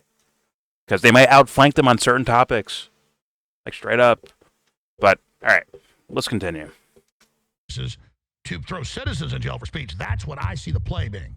I agree it's worse with citizens. That is the bigger problem. At the same time, would you support people being deported even if they have a legal right to be here as a resident? Maybe not necessarily as a citizen, but as a legal resident, simply because they were involved in or on their way to citizenship protests on a campus? Not if it's a protest, but they were taking over the campuses and things. Not these guys. It's a fine line, though, because when you look at a lot of the people there was another one who was deported because she wrote an article against Israel. No, I think that, listen, I understand what they're trying to sell, but they're conflating foreigners with citizens. I'm saying the whole thing's bad because it's the ADL behind it. Right. But here's what I'm saying. The left... The ADL can scream and squawk all they fucking want. It's the government that can send fucking plainclothes cops in to fucking take you away. Right, without revealing badges initially, they can just grab you off the fucking. We saw a video of it. We saw the girl get grabbed off the street, straight up. There's no way around that. But here we go. Did you see also homes being like rammed into? They did that Michigan when they were rounding up people in 2002-3, and so in the prelude to the war in Iraq, the re-invasion in 2003, it was post 9/11. There had been this special registration thing where anyone with a visa from certain, like all the Muslim countries plus North Korea thrown in for political correctness or something. And are there any North Koreans here? I don't even know. Maybe like a handful. So after that, they started rounding up and deporting, like now, the people who were outspoken activists for Palestine and Mhm. anti-war, and they did smash in people's homes and like Yeah. just come at early morning when people are in the shower, getting ready for work, just very abusive, very intimidating, so that would send a chill throughout the community. Oh yeah. So that so I feel like they're doing this right now because they're going to invade in a couple of weeks, and they want to, like once it started, it doesn't matter, protest all you want, but before it starts, it could, create a problem. So they want to head that off as much as possible. That's what I think. Fair enough. Okay. I've had my theories about what's happening. I would think like if they're yeah, I basically said that, but I also considered the idea of like when you're in the middle of the war, you still don't want dissenters around here. And I brought up the Bill O'Reilly. I'm less knowledgeable than you are in regards to what they were doing, let's say with like deportations or whatever during the build up to the Iraq War and then actually invading and all that stuff. But I intuitively had this idea that well, we don't want certain people around when we do go to war because it's going to be kind of pandemonium in a way. I don't think that like all out craziness, but if you can kind of relegate certain elements of your domestic society and like kind of say, okay, well, we don't have to worry about these type of guys or these guys or whatever the fuck. We might want to deal with that before we go to war. But I also have theories about, let's say they don't go to war. I have theories about that where, let's be real, this guy's been bombing willy-nilly all over the fucking place, and he's been funding people to bomb willy-nilly all over the fucking place. But yet, if this guy says, well, we made a deal with Iran, we're not going to war with Iran, and someone's going to throw a fucking parade for it, I'm like, yo, this guy's fucking killing people all over the fucking place. Get the Nobel Peace Prize. So Exactly. the other thing is just the kind of chaotic anti-Trump thing. There's so many, and then the whole flooding the zone with all those executive orders and just taking on so many issues at once that they had these, anti-Trump protests throughout the country. But what were they even for? They would have like two sides of an issue both there, like protect NATO and NATO, it's like it's chaos. There isn't a coherent anti-war movement in this country. And okay, I think if they invade Iran, I think it's going to be a much bigger impact on American society than invading Iraq. I think it will affect global energy. I think the economy will be hard hit, but so that will be a difference. But on the other hand, people will feel it more, but I think they will also be more scrambling to figure out how to cope and make things work and get food and rent together and all that kind of stuff. Where in the last case, in the Iraq War, it didn't have a huge impact on U.S. society, but once it happened, everyone just like, okay, I guess they didn't listen to us, and then they all 90% of the people just went back to work because they just felt defeated, or that that isn't really. Well, they waited for the Bush voters to catch up. So like on the voting level, it seems like they were waiting for the Bush guys to realize, all right, maybe I fucked up voting for Bush. This might have been a bad thing. Granted, picking Obama was not a better decision, in my opinion. Right, campaign, and there was a big campaign and a lot of energy around Obama. And even though Obama did maintain a lot of the policies and didn't really promise to not continue them, there is something to be said for not allowing the person who did X, Y, and Z to remain in office, throw the bastards out kind of a thing. So sometimes you can't get a better person, but you still just have to say, no, you can't stay. And then that one can't stay, I don't know. Yeah, it's trading off. I think it's just trading off things. If you want to be like real down the ground, like if you're aware of things, if you're like a kind of a normie thinking politically, you don't really get so involved in it. You're just looking at the on the surface stuff. I understand. I understood Obama. I understood Trump when he first ran. after a certain point, certain things are hitting the mainstream to where like you can't even ignore it. Like you can't ignore that anymore. Like it's too late now. Now let's get the dumb fucks out of the room and let motherfuckers that know what they're talking about maybe say something louder. Never happens, but you know. But I understood. I get it. It's just I'm still gonna call it dumb. Anyways, all right. Let's keep going because I want to get to the point where I just made a video about where what's his name? Sosa Groiper said, "Yo, you don't know Nick's point of view. You gotta listen to the video." I'm like, "All right, fine. Let's have fun watching the video. Here we go." Listen, I understand what they're trying to sell. And he made a good point right there. Foreigners with citizens. Or he made a point that because it's the ADO. In words, I agree with. Well, but here's what I'm saying: the left that was in this alliance with Islam, a lot of the ultra right wing, when they see criticizing importing a bunch of Muslims, they go, "Oh, you're with the Jews or whatever." How about I don't want to be involved in Israel or the Muslims or any of it? Right.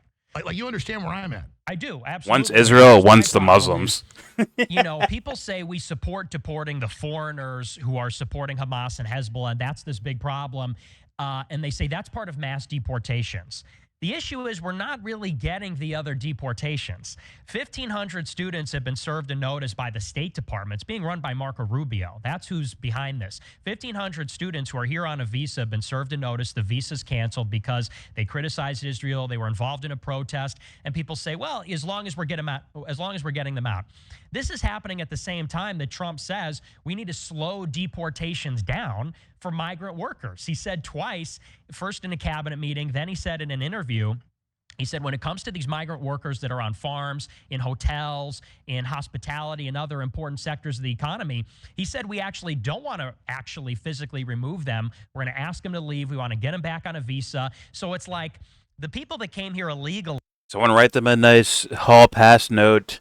They can come back and work in my hotels. They can work for me. They want to. Important sectors of the economy. Keep cooking, Nick. Keep cooking. Actually, physically remove them. We're going to ask them to want to get them back on a visa. My bad. Good. Sorry, I just want to say, like, what he's saying is that a lot of people will be like, yeah, good, get rid of them. I don't care why or who or what, just get rid of more of them. But all it is getting the people who criticize Israel using the whole momentum of the border and the open border and the multiculturalism and the chaos and the undercutting wages, just using all of that to censor for Israel and nothing else, that with no material impact on that issue for that the voters, supported him for. Well, he's also getting rid of brown people for bullshit reasons too that have nothing to do with Israel. There's like, we don't care, get rid of them. What Nick is saying is that he's getting rid of people with like conviction records, and it's a very small number. And then people who are just working here, which, whatever. We all have compassion for people who they did break the law by entering, but they were basically told that they could. So it's kind of ambiguous. But there's asylum seekers. There's people that are here illegally that are also being shipped to El Salvador. Yeah, but not many. That's the whole point. And one is enough, according to the law, right? One is enough. The point is, if you're using a campaign promise to mask, if you're using an America First campaign promise to mask putting Israel first and violating the First Amendment, that's pretty dark. So if there is just symbolic, Trump's really good at this. Like he'll say, "Oh, we're going to bring the jobs back home," and he'll make one factory or something. And then there'll be a big show, and then how many factories really were put up? How many jobs were really reshored, right? And so, we got some bad hombres, and then put the cameras, and then, but what are the numbers? And Nick's been tracking the numbers. Anyway, he'll say it better than me. Wait. Are you telling me that Trump, like when people were saying that, like, oh, he's dog whistling to racist people, are you telling me he was like onto people were onto something? Those far lefty wokesters with the blue hair at colleges, they were onto something? Well, I think he does dog whistle, but it's just to trick them. So then they were right about that. No, they think he really is that, and he's like trying to quietly. But he is deporting people who are just brown with tattoos and have Chicago Bull jerseys on. No, he's not. He's like doing a small amount to give the impression that he's doing it. But I mean, it's not what, like, he probably is racist, whatever, who knows? But that's not the point. The point is the poor people in America don't want their wages undercut, don't want their working conditions, like, you know, reduced, like the exposure to toxins, hours, all these things get undercut when you have more desperate glut of workers. That's why they want to flood the border with people to work. And then, at the same time, the people who own companies, they want this cheap slave labor that they can push around, that is very unlikely to sue them if anything goes wrong, or they can poison them, they'll probably never have any consequence. So they want that. So Trump is delivering that labor pool for the But rich he wouldn't people. do that unless there was a good amount of people that were desiring that, right? And then their idea of getting the workforce better is brown-skinned people with tattoos, right? I mean, they want desperate people to come here to undercut wages, to drop wages, you know, and that's what industry wants. And that's what industry wanted the whole time. And that's why both parties say, oh, we got to fix the border. But it was always, what do you call that, commerce, the Chamber of Commerce want? You know, it was always for industry, like the agricultural industry, other kinds of industries. I understand. And so he says, he winks to the workers like, oh, I'm going to fight for you. But then in reality, he'll give some photo op thing that, oh, I'm fighting for you. I'm really doing it now. But in reality, the workers' idea is that it's brown people with tattoos that are taking over their country. This is me playing devil's advocate, by the way. Like, I don't even actually believe in any of that shit. It's just that kind of looks bad. Like it. Hold on, real quick. It makes them look justified, doesn't it? The far left is saying he's just a racist Nazi. It kind of justifies them because he's actually, you just said he is doing that, right? It kind of makes them justified, and thus for the next election cycle, they look like geniuses, which is what usually happens, right? Like, I mean, people do care when you bring in a whole bunch of people from other cultures and other languages. Like right here, it's very difficult. A lot of people speak Spanish and they're not making effort to learn English. And so how are you supposed to work together? And then there's other languages here as well, but they're not, like, that's the main. Well, it's true. So you have a job that you can't have unless you're fluent in English and Spanish. You could know 5 languages. I'm just saying though, but that's what those guys were saying, that what was happening, and now you're saying it was happening, but it was a trick. But he was still doing it on the surface. Thus, you kind of justified what they were doing.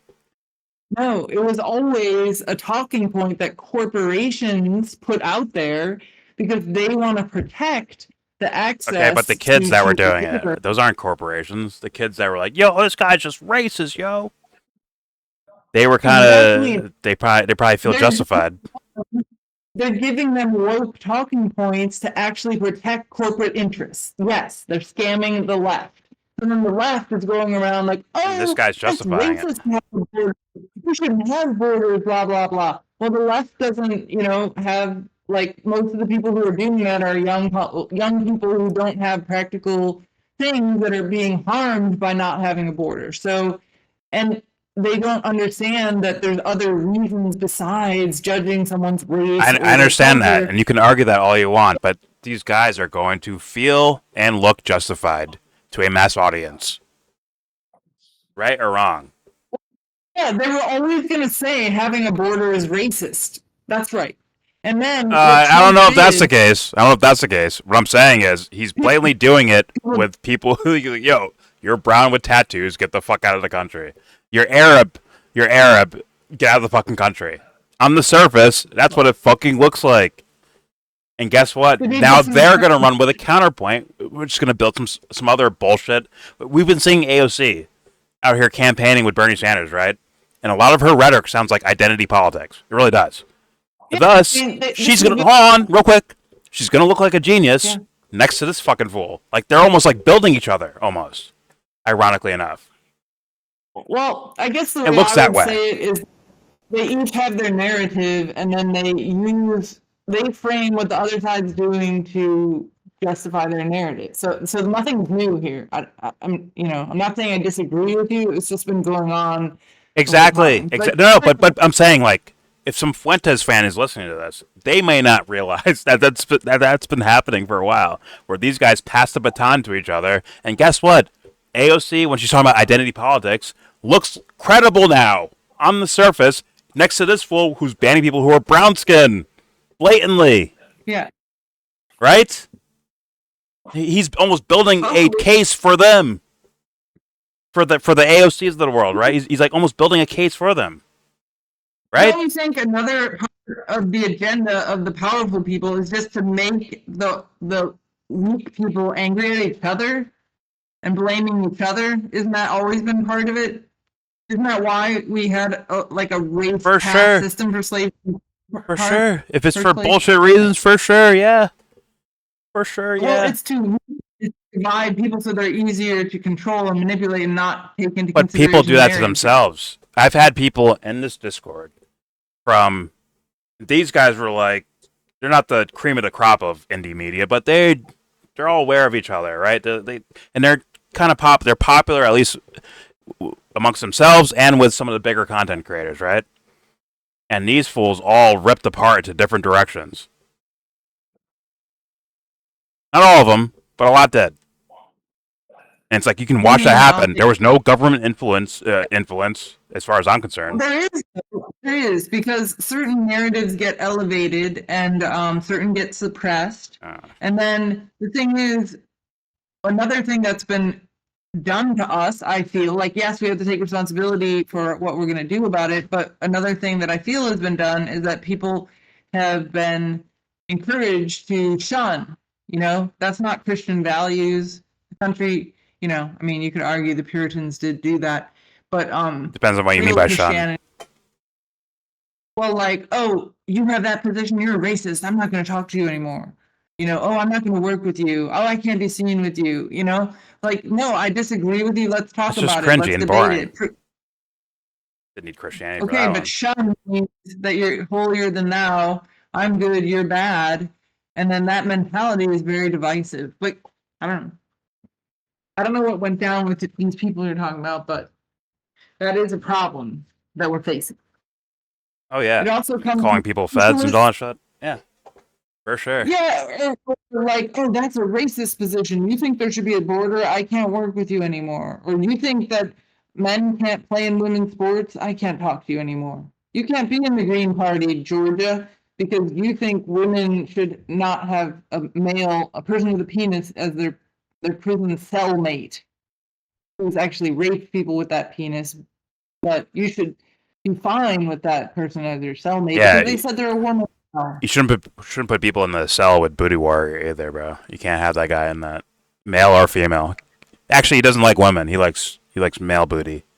So you can't have that guy in anyone's jail cell either. I'm happy to not. See how simple that is? Someone's a rapist. Oh, okay. Don't have them around people. Are there women that rape women? I'm sure there probably. And I agree that subjecting someone to that, to be locked in with a predator who preys, it's really problematic. Well, jail itself is tortured in my opinion, but there's a lot of people that still haven't reached that level yet. They're still well behind in normie world. Lock them up! Like, do you know what jail is? I think it's better than nothing, but it's not, the best thing. And I think there's a lot of evidence of things that can be done in prison to make it productive that have been, oh, well, we're not going to spend money on this and that. It's like, why? What do you want these people to come out like? Why not let them go to college? Why not let them have a garden? Why not let them have a pet? Do you want them to learn how to, trust people and be a part of society or not? So like they could be a lot better.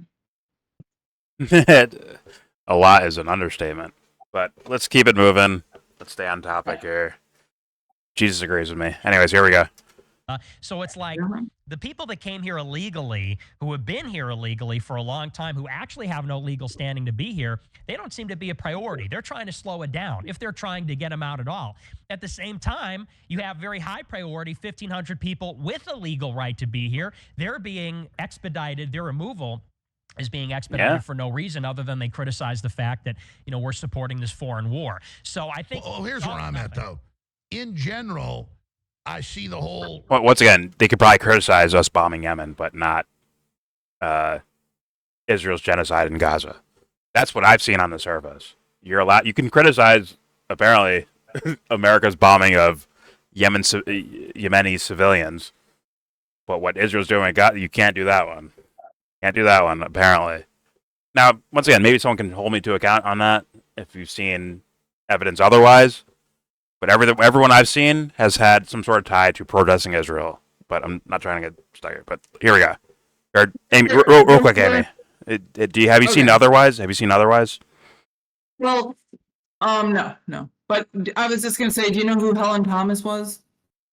Yes, the like White House press corps type person, right? They canceled her and got her name taken off awards and everything because she said that Jews should get the hell out of Palestine. That's her opinion, you know? And so then she had to be canceled as evil incarnate and the new Hitler. But she once was quoted as saying, you can call the president, even the president, like you could probably criticize Trump and nothing would happen to you. So she says you could call the president every name in the book, but you can't criticize Israel. Anyway. Is she alive still? I know she was older when I last seen. No, she passed away. She passed away. I'd be like, persecuted. I'd be like, you'd go viral today if you did that. You'd go viral if you did that now. If she was like still alive. Well, she helped pay, you know, so she will be remembered. Yeah, I remember her. Just kind of like Me too. a name and a face as like kind of like a legend type of person. I have a picture with her. I got my picture. Well, stop showing off. Jesus. Stop showing off. I know. I want a picture too. I'm jealous. She was a neat lady. Anyway. All right, let's keep it moving. We need more Tim Pools in there. You know? Then they criticize the fact that we're supporting this foreign war. So I think. Well, here's where I'm at though. In general, cuts them off. I see a lot of the populist conservative space spending half their time on this, and I think it's way more dangerous. Trump saying we're looking to deporting citizens to El Salvador. Now that's unconstitutional, and that is really bad. Now, let me explain to Alex why that particular topic is so. Once again, it is the IQ test of IQ tests is in regards to the whole social media sphere, right? The whole thing with Israel is has to be the number one topic. I'm pretty sure. And once again, this isn't like Israel's doing nothing. They're just chilling. It's Wednesday. I'm just chilling. I'm doing nothing, you know. And then people are complaining, and then they're getting deported, right? This is like a full-blown genocide happening, and people have all the clips and videos you want, Alex. Somehow he didn't get those documents. It's all over the fucking internet. It's being broadcast on the fucking internet, Alex. And then people who are standing up against that are being thrown out. There is no way around it. Optics-wise, that looks horrendous. It looks like if you tell your little kid, yo, you got to stand up for the right thing. Try to do the right thing. And then they grow up and then they do. Then they get in trouble for doing the right thing. That's what it looks like, Alex. Like people are getting in trouble for being on the right side of history. You see why that looks crazy? Versus once again, the El Salvador thing, there's plenty of cases of people who are working towards being here legitimately or whatever, or already were here legitimately, or in the middle of about to go to court hearings legitimately. But the optics is like, well, they're still illegal though, so we can get rid of them. Like the dumb guy might fall for that trap, in my opinion. But the other one, there's no way around it. As Fuentes said, as Sippy Cup Nick said, like they are here legally, they're following the laws, and then you're kicking them out for criticizing a foreign country or the actions of a foreign country. Why does Alex pivot? Because he's full of shit, in my opinion. Well, a lot of people feel like he's either threatened or something, but he's always soft pedaling Israel for whatever reason. Like I'm not judging him, but you're not gonna get. I think he's biased anyway. Yeah, threatened. It still means you're full of shit. Because that means you should quit your job and do something else. Let a Batman, let a Neo, let a Jesus take over. Where people like that are not folding, but Alex did. Or a sippy cup Nick Fuentes. You should just watch his show directly. It's a lot better than this because Alex is just always distracting, cutting in, saying something that doesn't someone make any sense. someone told me to watch this thing, so that's why I'm watching it. I'm not judging, but I'm just saying. And I'm just saying too. Anyways, here we go. I agree with that. And then again, though, I don't think that's a real policy. That hasn't happened. What is really Now happening? they're talking about using the Enemy Combatant Act to do it for regular crime. I think that's This one thing of those that tilted throwaway dumpster. comments. Do you think it's him trolling? I think they're flooding the zone with poo, like Bannon said. I don't know if you'd swear on the show. It's just that we have a delay with the radio station, so then it can't go on too long. Gotcha. Okay.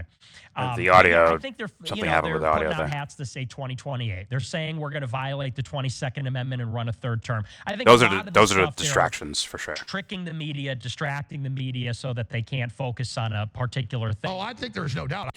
I don't think that's a trick. I think the media is willing to go in that direction until the populace makes enough noise to where now they have to. Meaning, if you're talking about fucking road, what's it called, like road bumps or something on some random street avenue while there's a giant war happening over on the other side of the world, people might start tuning out. But at some point, it's going to be so overwhelming that they have to start covering certain topics. And they kind of tacitly do now, like very, very, very, very tacitly. And guess what? They have the cover of of Trump's administration, to where they can just quote this guy, or like Nick is saying, get distracted by, he's going to run again in the next year, even though it's his second term. Right? He's going to run again. All these little distractions of things. That's where all the attention goes. And guess what? You can see these MAGA guys on Twitter. It's very weird. Where like when that judge got arrested or whatever. It was the Juan something, I forgot his name. Juan Garcia, whatever the fuck.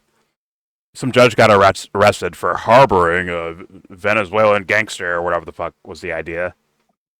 These same influencers all like tweeted almost like the exact same thing. Like in a row, I'm like, this is everyone who's talking about this. It's all these same people. Like that's it's such a bizarre looking thing. It looks like bots almost. And they're all within the same time period. It's like, this is such a bizarre phenomenon that I can't believe real people would buy this. They could all watch the same show like that Play and Buck. I hear that in the radio in the car and they're on in the morning, but so that might Still looks explain weird. it, but Still looks weird. But what I'm saying too is that Alex Jones, like he's been at this quite some time. Like he doesn't know that that's a distraction. Like that Trump says he's going to do something. Like why don't you focus on the things that are already happening? Like Nick is saying. I think he knows. Like I think Alex knows. I think you know. Yeah. I think Alex knows. Yeah, I'll just put it that way. But all right, here we go. But I know that's So waiting for the part that. You have so many issues. Some are real. Sorry for the audio. Like Right. the audio's not I don't matched up think with them deporting citizens is a real movements. problem, but them deporting legal residents and shutting down these protests, doing raids in Michigan, they're breaking down people's doors because allegedly they were involved in graffiti. Nobody's been charged. Nobody's been convicted of anything, and they're breaking down people's doors. It's the definition of state-sponsored terrorism. And what they're trying to do is scare people into not protesting. And you agree with me on this. We oppose the war in Iran. They're, I think, already trying to dissuade people from protesting that, the war in Yemen, the situation in Gaza, and all three are related. They're all nested. Oh, it's definitely getting ready for mass censorship if we go to war with Iran. And that's my concern. So, because You really understand, hitting Iran, that's allied with Russia and China, they have enough missiles to flatten Israel. Israel can't even shoot 10% of them down. That is going to, in every war game, going to escalate probably into nuclear war. You got Pakistan and India threatening to nuke each other yesterday. I mean, this is a tinderbox. So I agree we need to de-escalate all this. right. Well, But what do you make of Trump shutting down Netanyahu wanting to strike? and saying, we're not going to help him if he does. You're not dragging us in. And still Netanyahu goes, well, now I'll do a little strike. right. Well, and that's always been my concern with Trump. You know, I love Trump. I've always supported Here's the him. part. And I believe that Trump doesn't want war. And you say you know that, and I trust you. I think that's true. Trump has never been in favor of war. He knows how disastrous Iraq was. My That's not true, Nick. But I already did that video. Let's continue. concern That's with not Trump true, is though. always that they will drag him into the conflict. And Trump even Who are said they? this today, so he's cognizant. Who are they? Another worthy question. Who are they? If you watch the show, he'll tell you it's the Jews. And then I would call him wrong. As in Hyman Ross passing out slices of cake to carve up the empire. These are gangsters working in unison with each other to fuck the world up. Because I think they're devil worshippers at the end of the day, to be honest with you. Maybe. And when I say Jews, I mean the Jewish criminal network that is, set up Israel to begin with and runs Israel. And then they have managed to get like a super amount of power in the US. And that probably won't be there forever. But at the moment, they're kind of at the zenith of the power that they've been building. And what they wanted is all of their regional competitors vanquished, and the US has been used to do that one after another. And they have profited in terms of like the military industrial complex and money laundering and things like that. But it's overall very harmful to the country and costs in the trillions. And that will have to be somehow paid, right? Sure. But then we have to start going into theories of why is Trump in that camp? Why is Rubio in that camp? Well, Trump took Why is $100 million Hegseth in that camp? Why is Tulsi Gabbard in that camp? Adelson. There's a lot of people there. A lot of people there. Well, but like Tulsi, they're not in power. They're servants of power, and if they do too much out of line, they will be kicked out, right? So, I mean, Trump gets to decide who stays, and then whatever pressures are on Trump, like, is he compromised? Do they have a video of him with the 12-year-old? I don't know. Did they threaten to I'm just murder his sorry. kids? I'm giving him full credit. Like I'm the teacher in school. You get full credit for this one, pal. You all get full credit. You're here. You're a part of it. I don't care what other shit is. You're getting full credit for all of this. There's two questions. One is, are you morally participating and culpable? I put that to God. Okay. But what I'm interested in is who has the power so that we would know who to put pressure on or how it works, how it is I say call it implemented. fuckboy shit wherever you find it. Wherever it is in the world, government or normal world, wherever you see fuckboy shit, you call out fuckboy shit. It's that simple. Well, what I think the problem with that is then people don't really understand, the mechanism to be able to minimize its impact. And so, but it also goes nowhere if it's called out at every turn you see it. From any little incident, any of it. No more saying, like, well, maybe give him a couple months, we'll figure it out. Like, as soon as they fuck up, you're done. It's not worth it. Sorry, I can't risk the lives of other people because you have a bad day or something. I can't do that. We don't have the power to do that, though. So all we can do. Yes, we fucking do. Yes, we do. Yes, we do. We just don't do it. We don't use it. And in fact, if people did figure out one day, like, wait a minute, there's so many of us. How could they stop us all? Let's say everyone agreed on something one day, right? Guess what? These dumb fucks might go out there and say, like, oh, let's grab our guns and go to the White House and get them out of here, right? Instead of we could just not participate with you and it's over for you. You need us. You need us. Point blank period. Right, you need us. But that's why so much effort is put into manipulating people to not. Well, then we got bigger problems. We need a bigger boat, Amy. Remember? We need a bigger boat then. Time to start working on that stuff then. Already been working on it 25 years. Exactly. Well, let's keep going then. Let's keep working then. Because that work is needed. It is heavily needed.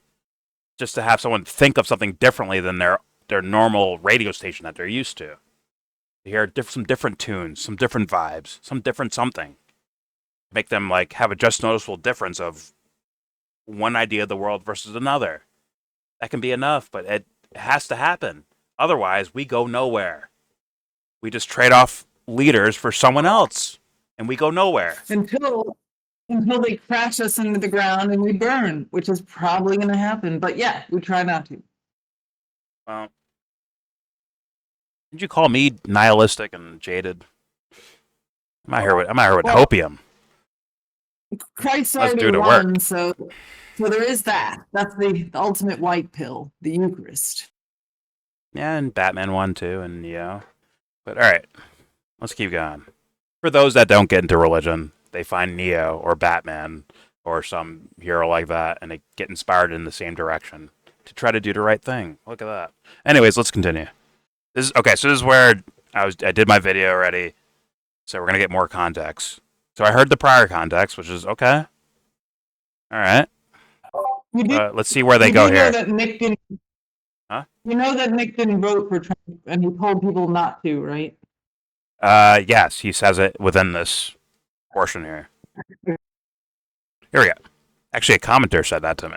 I'm like, yeah, it's literally in the video. Like, you can hear the audio where he says, I'm not voting for Trump. Anyways, the statement about Trump not wanting war, I don't know where you get, like, where does that come from? Where's the evidence for that? I don't know where that comes from. But anyways, I guess we'll keep going until they get to the article and the headline. But here we go. Cognizant of it. I think he always has been, but he made it overt today. He said, they will not drag me into a war. I didn't know that. Was there a video of this? He said it today, Which is in an interview. Okay, so this is Nick, I think, misunderstanding what was actually within the article or within the interview. Which is, I also gave him that. I said, like, oh, maybe he didn't read the article and he just went off a headline. Instead of, like, looking into the article where it wouldn't... What he's saying right now is, like, no one's going to fucking bully me into a war. Doesn't actually make sense of a statement. What did he actually say? Did you read the article? Yes, I read the article. Well, initially it What did Trump started. say? Well, initially it started off with the questioner asking him, "Who do you blame for what's happening in Gaza?" Right? They brought up UNICEF, and they gave, in my opinion, a low number. They said 300 dead children and 600 wounded, which I think is a low number since the ceasefire ended, right? I think that's a way low number. I'm sure there's people under rubble that are dead. I'm sure there's people that die from, let's say they get shot and they died, 10 days later. I think that counts as a death. If they don't get food, I think that counts as a death as well. But once again, whatever, 300 is enough. One is enough for me. So 300 children dead. And who do you blame for this, Trump? And he said, well, I blame Biden. I blame Biden because Biden allowed money to go to Iran, and Iran was funding Hamas. That started October 7th. He didn't say all these details, but this is where essentially what he's saying. He's saying, like, okay, Iran funded Hamas. Hamas did October 7th. And now look what happens. When you fuck with Israel, this is what happens. Your children die. Which is essentially what he was saying at that point. And then the interviewer asked him, like, well, what would, you said you essentially, like, I guess, stopped an attack or something like that, right? And it's like, what, how do we know, like, how do we make sure you're not going to get dragged into a war? And he's like, I'm not getting dragged. No one's dragging me. Right? I'm running into it head first with glee. Well, yes. Right, he said, I'm not getting dragged. I'm leading the charge. Like, a lot of people were like, oh, Trump and what's it, Witkoff, they're negotiating. Yeah, they're making peace. Peace is breaking out. And it's like, no, it's just regrouping. Israel wanted a ceasefire, so they helped them get it on terms that served their interests, and then they violated it whenever they wanted, and then they, as soon as, it served them, they turned it off. Yeah, the very thing that Russia was worried about with Ukraine having a ceasefire, which is you guys are going to ceasefire just to rearm them, and then they're going to start going back to the bloodshed or trying to kill and trying to win a war with Russia that didn't seem winnable. It still doesn't seem winnable, obviously.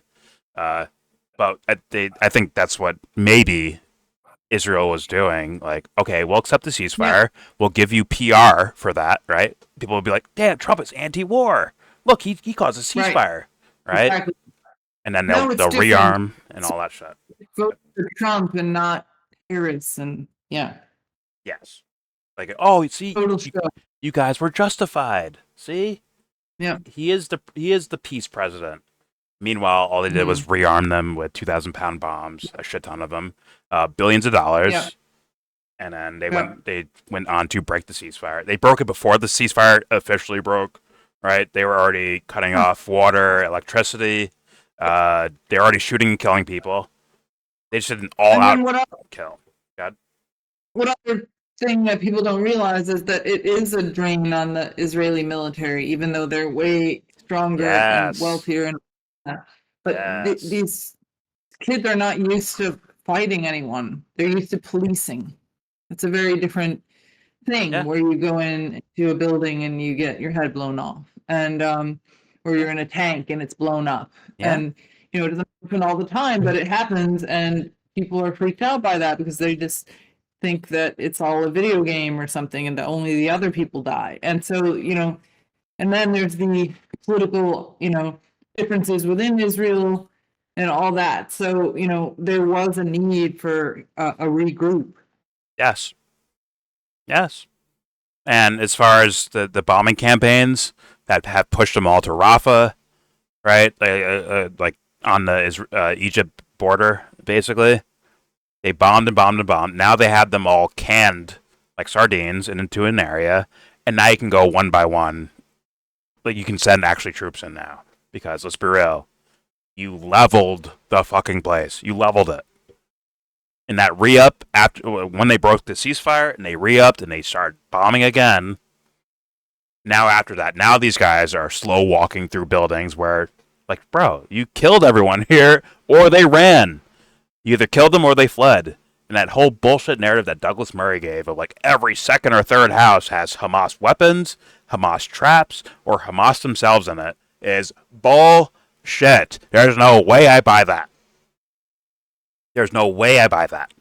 And if that's the case, Hamas should have been invaded Israel already. If they had that much fucking munitions and that many people, they should have already been invading Israel a long time ago and just fucking fought them on the ground. But once again, if you've been into this topic, you should be used to bullshit being flown your way by a lot of sus people, a lot of Douglas Murrays out there. But anyways, damn, I was and then with Nick, you can call it pandering or sugarcoating or just trying to win some of Alex's audience over, possibly. Yeah, because it might be unprincipled, but it's also true you can't fight every battle. So even just to get through a few sentences, sometimes people in an argument will concede certain points because they don't want to sideline the main thing and get on a whole whatever. So I think that's part of it too. Also, I'll be fair because I heard a clip and I gave him room even when I reacted to it. I'm like, okay, maybe he said something minutes later, so that's what I'm here for. I heard this portion of it, and there's still no excuse. Like, I'm hearing it again for like the third or fourth time I'm hearing it, and there's still no excuse for some of these earlier statements. But we'll see where he goes after they actually reveal. Like, they read a headline, and I think they both realize, like, wait a minute, this doesn't mean, we're not going to go to war with Iran. like, oh, Netanyahu can't drag me into a war, right? They're going to realize that's not the scenario, it's not the context of the statement. But, all right, here we go. Guys, pull up Trump. They will not drag me into war. Didn't know that. Yeah, today he said... Alex got a boner for that, by the way. I will not be dragged. He said, if diplomacy fails, I will lead the charge. He said, but I'd like to meet with the supreme leader, and I'd prefer to make a deal. Wow. By the way, sometimes we take calls. By the way, I said during the video that even the negotiations don't sound the things that Iran is like redlining as like we need something like this. The U.S. I don't think is going to concede with personally. So that's how these things could fuck up, but we'll see. Yeah, all right, they're supposed to negotiate Saturday. Did Trump withdraw from the JCPA or whatever the JCPOA nuclear deal? Yeah. Did he withdraw from that because it really wasn't quite where he wanted it, or because it was always going to be the pretext? It was always going to be the pretext for regime change. Yeah, but I guess to be fair, the idea was that Obama gave Iran all this fucking money, and then what did he say in that article? The article that that Nick just referred to is like, oh well, And it Biden was kept giving them money again, right? And it was their own money, right? Yes, exactly. And because it's And Nick said that before, by the way. He did say that. Yeah. Which just means like he's not an ideologue. Like I think he tries to be factually. good luck. But yeah, yes, the idea of sanctioning or the idea of taking away sanctions from Iran is the same as giving them money, according to Trump in this article, at least. So that was his problem with the Obama one, like, oh, you're giving them too much money, and then that's his reason for pulling out of it. Meanwhile, It's not just like their assets were frozen, but it's their stuff, you know? Yes. So, I mean, that's not a very good precedent because why would other countries trust working with you if you just like take their shit when you feel like it? I don't know. Well, he was doing it anyways, right? With Venezuela, he did that.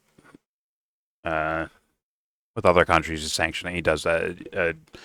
The Russia pipeline. Yeah, they're already doing these things with other countries as well.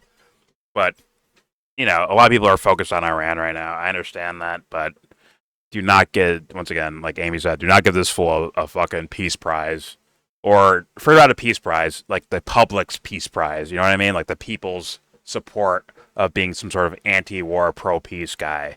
Do not give him that fucking luxury if he doesn't go to war with Iran. I'm telling you right now, he has done enough. For a moral thinking person, I think he's done enough. Anyways, let's continue. Let's see where they go.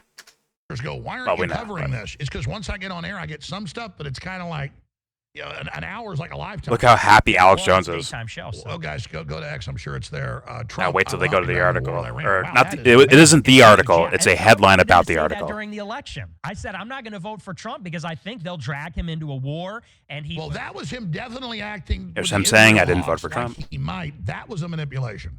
Right. I didn't have a ton of confidence in that, but I'm very glad to hear him finally say. It's like, read that fucking headline. What does that say? Not that New York Post was the one that did the interview. It was Time Magazine or Time, whatever. But that no thing in that headline right there says, no one's dragging me. Or like, I'll not be dragged into a war. I just won't. That's not the headline. The headline of this is saying, I won't be dragged in. I will willingly do it myself. Like, I will be leading the charge.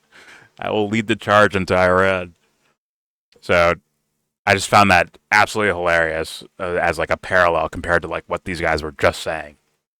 But was this the article that he looked at? Because it's one thing to read the headline and get the wrong idea, but really you just had to finish reading the headline. Anyway. Yeah. Well, you'll see them. You'll hear Alex Jones read the headline, and then he'll be like, "Wow, wow," like he goes like silent. Then Nick's like, well, just different interpretations of what's happening here. And then Alex is like, yeah, he's just trying to do negotiation tactics. They changed the story almost in real time. But once again, I didn't see after that portion. So let's see what these guys say after that. Maybe they clean it up. Maybe Nick's like, damn, I read that wrong. I shouldn't have read a headline. Let me explain that. I fell for a headline instead of reading the article. But here we go. Yeah, there it is. We'll get the video. He said it in the I read a transcript, not an article, essentially. With Iran, I'll be leading the pack. Wow. Means there's video for it. Which, depending on how you can read it, I mean, there's one. Well, he's putting pressure on them to make a deal. Right. Well, and that's why the military is there and Diego Garcia ostensibly. My concern, like you said, is Netanyahu said, well, we'll do a limited strike. You do a limited strike, diplomacy is off the table. If Israel bombs Iran a little bit, the supreme leader is no longer going to continue diplomacy with Trump. He already didn't want to do it. It's the president in Iran. It's some of the moderates. They open it up for negotiations. So my issue is always that, maybe Trump. Well, the reason for Iran being hesitant is that, we had a deal, you left, and then we stuck with the deal even after you left it, and now you're like, once again, continuously through his first 4 years, trying to let's be real. If we go to war with Iran, the building blocks have happened for years now. This is not Trump comes in office for a second term and then starts a war with Iran. Like, the building blocks were already there. They're already built already. So, once again, on the mainstream level, Trump is going to blame someone else for why things are going down. But meanwhile, he helped as much as anyone else did of building this war up. Let's just be blatantly honest about that. And I'm a little disappointed in Nick here. Not like, wait a minute. Okay, man, I read that wrong then. This is not good. I'm a little disappointed in that, but let's see where they go. Here we go. It's just funny hearing Alex Jones go, wow. Like, not knowing what to say. Like, he's like caught off guard, like, wait a minute, I thought it was going to be like something positive, like, damn, we're not going to war. He's like ready to brag about it. He's smiling, and he's like, yeah, we did it, yeah. And he's like, oh, fuck. Oh, shit, this doesn't look good. Anyways, here we go. Hear him finally say it. Yeah, there it is. We'll get the video. He said it in the Rose Garden. Trump vows U.S. won't be dragged into war with Iran. I'll be leading the pack. Wow. Wow. Which, depending on how you could read it, I mean, there's one. Yeah, depending on how you read that one, I don't know. Well, that's why the military is there and Diego Garcia ostensibly. My concern, like you said, is Netanyahu said, well, we'll do a limited strike. You do a limited strike, diplomacy's off the table. If Israel bombs Iran a little bit, the supreme leader is no longer going to continue diplomacy with Trump. He already. So he just pivoted to Israel. Meanwhile, we just read that headline, and I think the article, the actual article or the actual transcript actually supports that this guy he's ready to go. And also the stories you hear about the negotiations where they're asking things that Iran will not concede to because it wouldn't make sense for them to agree to it. It wouldn't make sense for them to do that. I mean, that's possible 100% and likely. The point with Trump, though, is that a lot of people, like when Trump said that thing about just getting all the people out of Gaza, that was just obviously, even if you're just trying to use bravado. Admitting war crimes. Well, it's just like you can't be normalizing or acting like that's some crazy out of the box idea. That is a terrible war. I mean, so, yeah. People talk like Nick has said, and I don't agree with him, but he said that the morality of geopolitics is different than personal morality. I don't agree with that. Mm-hmm. I think Ron Paul doesn't agree with that. But so from his point of view, it would be possible that Trump is just doing these things as a tactic to conquer, get all the game up and then the attention and the pressure to get the best deal possible. And then. Yeah, he's okay with conquering, as I've heard before from Nick Fuentes. Well, until Ryan Dawson taught him a lesson in foreign policy. I mean, more than any Catholic should be, that's for sure. But I think what he's hoping is that, and a lot of people were hoping with the Gaza thing, that it's just like something to seem crazy to put all this pressure so that they are forced to the table and solve it and all this stuff. Yeah, it's QAnon. But, 5D chess, QAnon. There's already a precedent for a narrative that's called. It comes from QAnon. I'm telling you right now, it comes from that. But that's for real estate, so hopefully that has less human rights violations. I don't know. Anyway. Fair enough. It's just, for me, I see no excuses for this shit. And then he pivoted to, well, Netanyahu might do this or do that. And, like, even within that article, right, where, like, well, or the interviewer asks Trump, like, yo, so what if, like, Israel tries to drag you into, or let's say Israel drags you into a conflict? He's like, dragging? No one's dragging me. I will go on my own volition. Like, I will willfully do it. Like, I'm not doing this against my will. I'm doing this, like, I'm going to lead the charge. I'm going to be the man.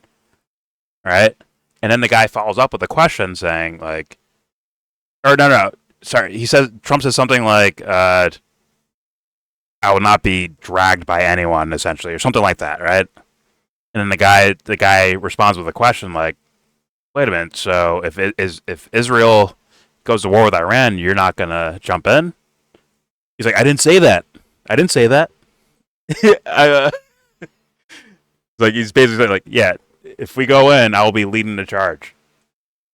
See, and then there's this whole thing about like trying to look like you're the alpha and that you're not Israel's bitch. So, that's another complexity. So when Trump is saying things, he knows that the Iranian officials are seeing everything he says too. So I'm not saying that justifies anything, but it is hard to read through, who's this message for, how literal to interpret it. And yeah, if he leads a charge into war, I won't be surprised. It comes off as prideful persona thing for sure.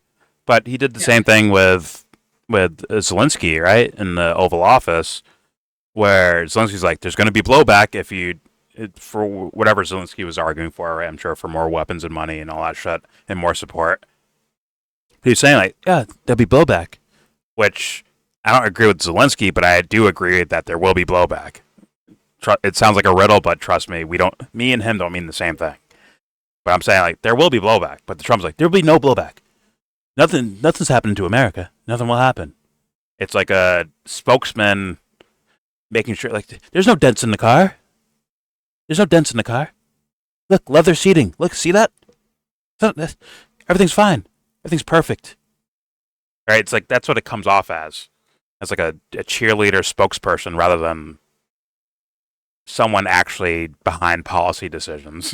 Let's keep it a buck. Let's keep it all the way a buck.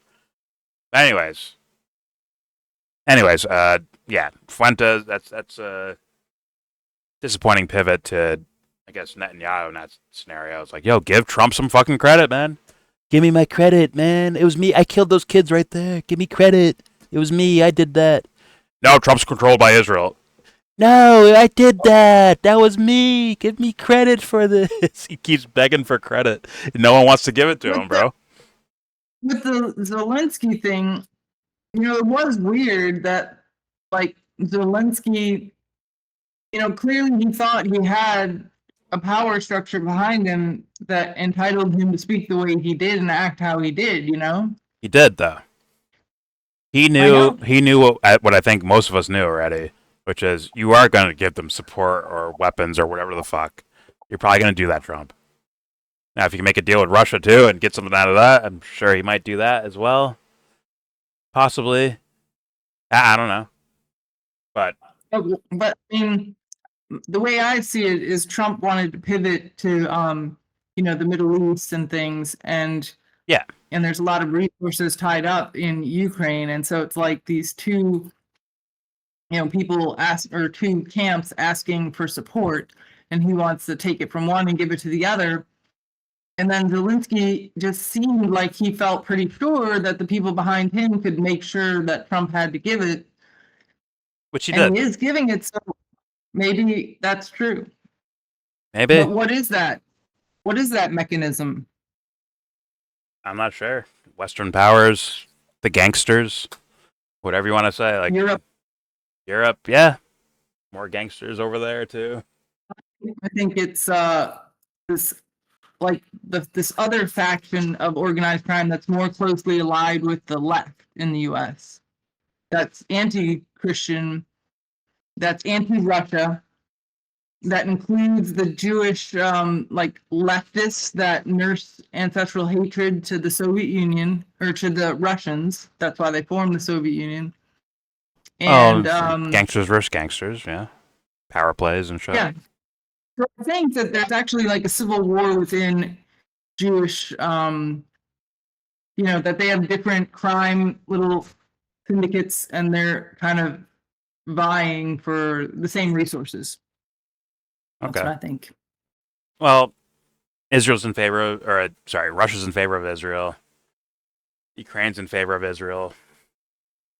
I don't know. But all right, here we go. There's one. Well, he's putting pressure on them to make a deal. Right. Well, and that's why the military is there and Diego Garcia ostensibly. My concern, like you said, is Netanyahu said, well, we'll do a limited strike. You do a limited strike, diplomacy's off the table. If Israel bombs Iran a little bit, the supreme leader is no longer going to continue diplomacy with Trump. He already didn't want to do it. It's the president. That's, once again, I think that's taking credit and blame away from Trump. The reason why that shit will fall through, if the U.S. has said, like, whoa, Supreme Leader, we have nothing to do with that. That's them over there. That's Israel doing that. Nothing to do with us. Let's make a deal between me and you. Iran would probably stay at the table. The reason why the deal won't hold up is because if Israel goes to war with Iran, the U.S. will go to war with Iran. That's my guess. That's my humble guess. But not looking so good so far, Nikki. Sippy cup, Nikki. Here we go. In Iran, it's some of the moderates. They open it up for negotiations.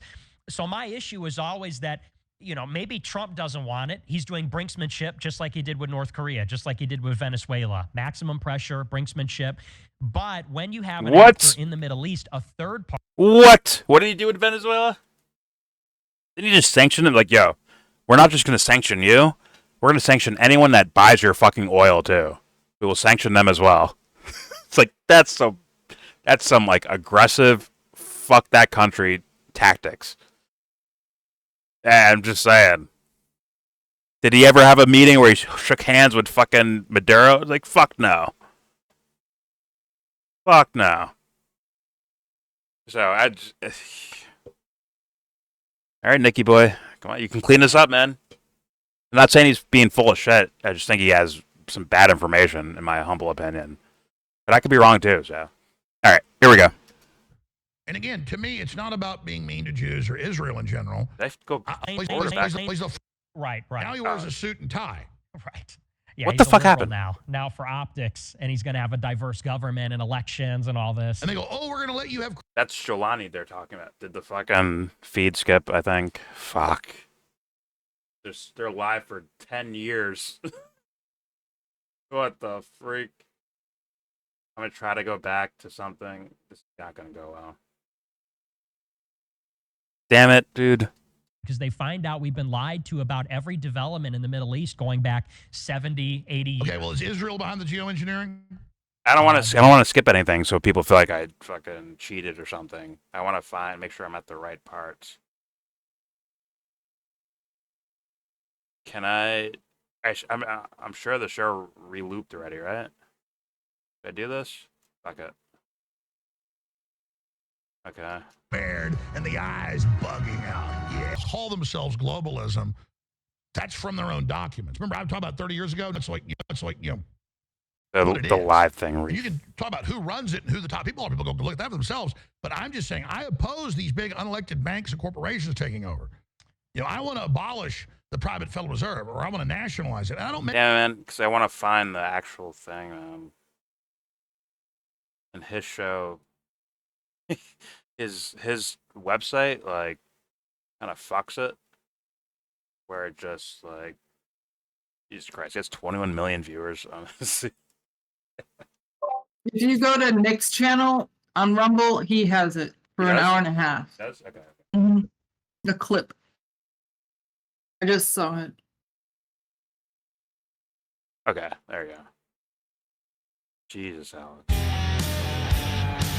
Skip forward. I see a big thing against me, and I don't bring this up because I'm being attacked.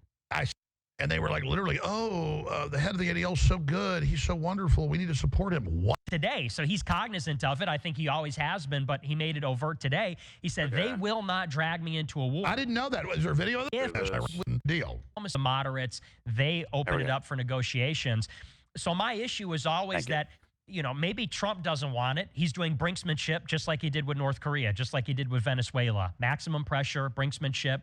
But when you have an actor in the Middle East, a third party who is dead set on the conflict, you can't have absolute confidence that Trump is going to have the discipline to pull us back, because he's not the only vote. Neither is Iran, for that matter. I think the Supreme Leader and Trump, these are two parties that do not want a war. They do not seek a conflict with each other. It is Israel that from the very beginning, from October 7th and even before that, in the administrations of Bush, Obama, even Biden, Trump's first term, they have conspired to manufacture this situation to force the United States into a confrontation. Okay. Over the past few months... But those guys were doing that, but they're on the surface claiming to be enemies, but they're all seem to be working together in a certain direction. In fact, I think more people would say, like, Obama tried to stay out of it somewhat. Not that I agree with that. I think every plan I think there's a lot of planning happening between these gangster guys, but yeah, like just give him some credit, man. Just give him a little bit of credit. Say like, yeah, okay, Trump's full of shit. Maybe he's afraid to say that on Alex Jones's show. Maybe he says it on his own time. I don't know. Maybe he's playing 5D chess and he's secretly thinking that. But then again, people just went through that or going through that with Trump, where they're trusting some sort of plan that they haven't seen. It's somewhere in the back of Trump's fucking mind somewhere. Is Fuentes also planning? Like but it's in the back of his head somewhere. He's gonna unleash the plan at some point. Thus, we have to take them at their word. Like take them for what we see on the surface. All right, and there's no way around this. Bombing innocent civilians in any regard is horrendous. I don't care if you were forced into it. I don't care if there was a gun to your head. I don't care if you're secretly going to trick someone later on. There's no way around it. It's an IQ test, and it would be a fail to say like this guy's not culpable. It's someone else. It's someone else's fault. That'd be crazy to me. Do you think Israel did 9/11? Israel, that's such a wild statement. Israel did 9/11. And there's a lot of people that did 9/11. A lot of moving hands. A lot of moving parts.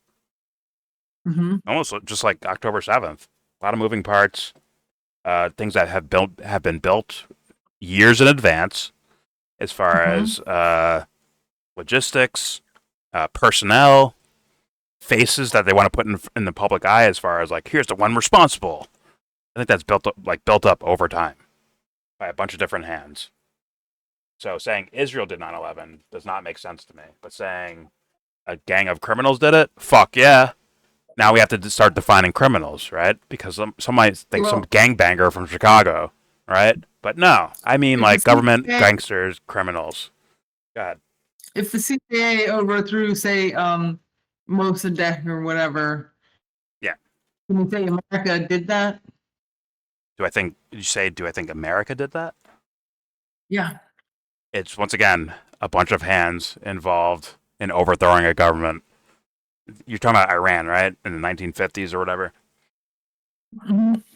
Yeah, I think a lot of hands are involved. As in, if every single Iranian was like, "We're not going to let that happen," I think there'd be a different tactic needed. Policy was to overthrow the government of Iran, and they did it. You wouldn't say that. Say that beginning part again. Is muffled. You wouldn't say that America's foreign policy was to overthrow Iran, and they did it? Oh, yeah. That's definitely part of their plan. But it's definitely part of the plan of people in Iran, too, to overthrow the government. Just like there's people in Venezuela with these blue armbands on when they attempted to coup Maduro that wanted to see the government overthrown. The Juan Guaido leader guy, right? They wanted to overthrow Maduro in Venezuela. Yes. So did America. They're okay with that too. But so on 9/11, you don't think that was a policy agenda that was crafted by Israeli intelligence? Hey, if someone came up with a plan, they're like, "Yeah, it's a good plan. Let's do it." I could see that. But I could see any one of these motherfuckers coming up with a plan and going through with it. Because they don't care about us. They don't care about us. In my opinion. Well, right, but the point is, I think, do you think the USS Liberty was bombed to bring the US into the war against Egypt? I don't know enough about that personally. But what I've heard is essentially like a false flag, right? Like Israelis tried to pretend it was someone else doing it when they did it, right? Right. And then the shipmen, they were the ones taking the bombs and bullets and all that shit. Meanwhile, the government gave no blame to the country that everyone caught doing it. Which means what? We're gangsters. We're on the same team. Let's shake hands over this. Right. But the innocent people, the guys who are not a part of it, they get shit on. Right? Yeah, and who arranged the cover-up would be the president. And how did that president become president? Was he elected? Not by himself. No. Oh, well, he No, didn't. wasn't. He didn't allow this by himself. Let's be real. Well, he was able to abuse his authority to force this thing to be hidden. That's Well, what he did. There's a lot of people that were also in coordination with it amongst the American government. If I had to guess, I don't think that one guy by himself. All right, God. Well, if you listen to what these people experienced, like someone was in a flight to rescue these people and was called back by their superior, but the superior gets orders from the president and they're supposed to follow them, and they were given by the president. So, I mean, but how does he have the how does he have the logistics of all that scenario? How does the president know any of that shit? How do they know the information to be like, oh, just leave? Oh, those are Israelis. Leave them alone. How does he know that? Apparently, he told them to take the flight back. Though he knew something. He knew something. How does he know it though? Someone tells him, right? He's not there on the ground. He's not getting intelligence. He's not doing it. Like, he has people that do that for him. I think his girlfriend was an Israeli spy. But the point is, how did he get into power? How does he become commander-in-chief? Well, JFK is assassinated. And who did that? So all I'm saying is, if it's true that Israel did assassinate JFK, install...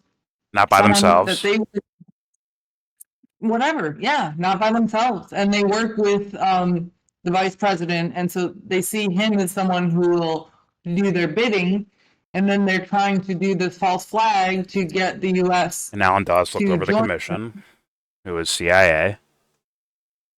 So, like, damn, it's almost like both intelligence agencies work together on that. I think they do, and then the question is always which one is more dominant at any given time and in a particular situation. And so I say they're both dominant because we're the ones that lose. They're the ones that get ahead. So sure, but sometimes one's the other's, one wags the other or whatever. But my point is just to say that these are scenarios about actions that can be taken to facilitate getting the U.S. into war when it otherwise wouldn't be as able to do it or interested in doing it. So, these are the kind of things about getting us dragged into a war if there's like a false flag attack, for example. Oh, shit. I say fair enough. I just don't see that with Trump. Someone's going to have to make a real good case for that one. I haven't seen it yet, though. I have not seen that case made. That is Israel making him do things. I have not seen that. Or his administration, I mean. I have not seen that one yet. Well, if there was some kind of an attack, you know about the Levant affair where Israel attacked all these sites in Egypt that were like American and Western and tried to blame it on the Arabs. You know that in the King David Hotel, they actually dressed up like Arabs, but no one fell for it. Mm-hmm. I haven't heard of the second one, but is it Levant? That's the one that was, something? Levant affair? Is that what it's called? Levant. King David Hotel was a British institution. That's when Israel was trying to ask them to leave so they could declare their state. So they wanted to end British rule and take it over. Okay. And so they bombed this hotel, but they like dressed up as Arabs and everything. But for some reason that was seen through relatively quickly. So anyway, I'm just saying these are the kind of things that could happen that would force the hand of Trump that other people are concerned about. And I know Nick has mentioned about false flags. So that's fair enough, but Trump, like at a certain point, it's like, yo, man, we got to give some credit here where credit is due. Well, it's not. I don't think it's to let Trump off the hook. I think it's more to get people to be aware that could be a tactic used so that you could be part of the voice of like, hey, no, we're not. Let's check this out first. The calming reason. It's saying it's not letting Trump off the hook. It's just saying we see that there's this plan. It's been going on for 30 years. There are people in Israel saying this is the best time ever to get the U.S. to invade Iran because they're. And at some point, you have to say these human beings who have no connection, supposedly have no connection to each other, right? Like, Bush didn't grow up around Obama, who didn't grow up around Trump, who didn't grow up Mhm. around Biden, but yet the thread continues between all of them. Mm-hmm. And it's like, well, at some point you gotta call. Like, sorry, like it is what it is. Like, yo, this guy is not being moved in a direction. Like, unless you're gonna give that same luxury to Obama, Biden, and Bush, and every president before, not every, but most presidents before him. Yeah, I don't think presidents You're gonna get have in to give there them and the they're same like, credit. "Oh, I'm going to do whatever I want." I think there are a lot of forces that they have to balance, and then Well, Nick there's just other said things. this guy went in there. Like, I want to end. I don't want to go to war. Like he's in control almost. But then when something bad happens, it's someone else is doing it. It seems like he's kind of Well, nudging in that direction, and it's like I don't agree with that. I just don't. I mean, the fact is, we don't really know what Trump wants in his heart of hearts. But Oh, we but know he what should I do, leave, right? We know that. you know what? We know he should leave. But yo, quit. Get out Yeah, and take your administration with you. We'll rebuild this. but it's not going to happen. And And the it's not thing going to is, happen. But someone should call for it, anyways. yeah. But what are the pressures that are, what are the constraints? That's what you want to, it's childish to think that he's just like, oh, I'll go in and do anything. And then, sometimes I Yeah. think he does pretend like he's fighting really hard and, oh, they just won't let me. I think that is part of it. But Childish to think he's in control of anything. To be honest with you. yeah, well, that's what some people think. He's very disorganized. But anyway, But if you were in there, would it be different? Or would you probably fall to the same influences? no, but I'd have other problems. Like, I don't know. Okay, fair enough. Fair enough. So we know he doesn't have the gumption to stand up to someone trying to move him in a direction. I only ran for Congress. I never ran. According to your assessment. Never ran for president. That's a lot of pressure. Okay. But Congress is just like one vote of many. It's a little less stressful. Fair enough. Point is, I think there's a lot of regular people that could be in that position and they wouldn't fold. I'm just a woman, Jordan. I'm sorry. So is Wonder Woman. She's also a woman. Vagina and everything. A powerful vagina, but still, just a vagina. She's a character. She's a character again. And she's Israeli. Anyways, let's keep it moving. Here we go. Gal Gadot, bro. It's played out exactly according to that plan. They put this Gaza And a ceasefire little together older so than that she Israel wasn't could rearm. Israeli. What? I'm a little older than you. She was not originally Israeli. Yes, Linda Carter. I know. Aren't you mad I know so much, Amy? I'm sure that pisses you off at some point. No, it makes my life way easier. I don't have to tell you everything that happened before you were born. Oh my God. Watched the pilot to Fantasy Island today. Crazy. The pilot to Fantasy Island? I assume that's a reality TV show. No, it was it was a written, scripted TV show, a drama. You never heard of someone say, "The plane, boss, the plane"? No? Isn't that Dr. Monroe? No, it's from Fantasy Island. This guy has this Fantasy Island. It costs $50,000 a day or a person for a 3-day visit. And then they arrange all these things, and it basically ends up that he's this benevolent guy who helps people confront their fears or psychological problems.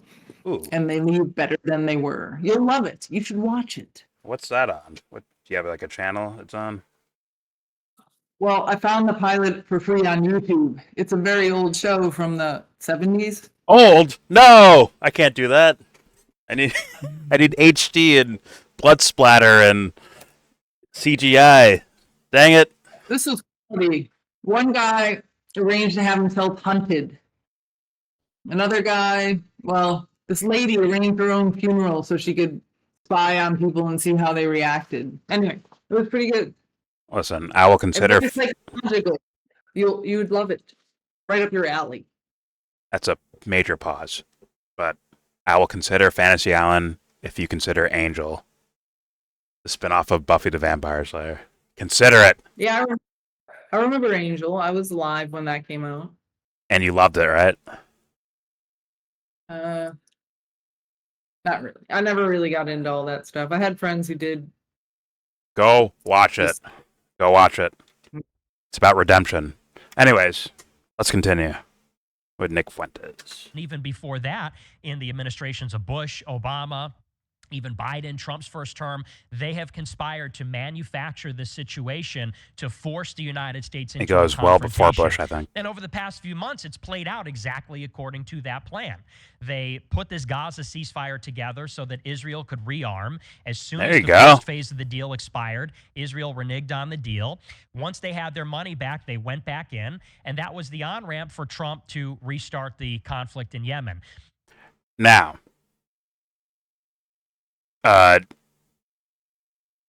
Fuentes has, like, just logically speaking, Nick, Alex, me, Amy, people in this Discord, we all have to, at least on the surface, agree that we're just some internet motherfuckers, right? But Trump has apparently all the information in the world at his fucking fingertips. And the internet, too, because he used it during his first campaign. Let's not forget about that. He used a lot of internet ideas and talking points and all that shit that people were saying on the internet. So he has access to all this shit, and then some. But yet, we figured this out. And he didn't.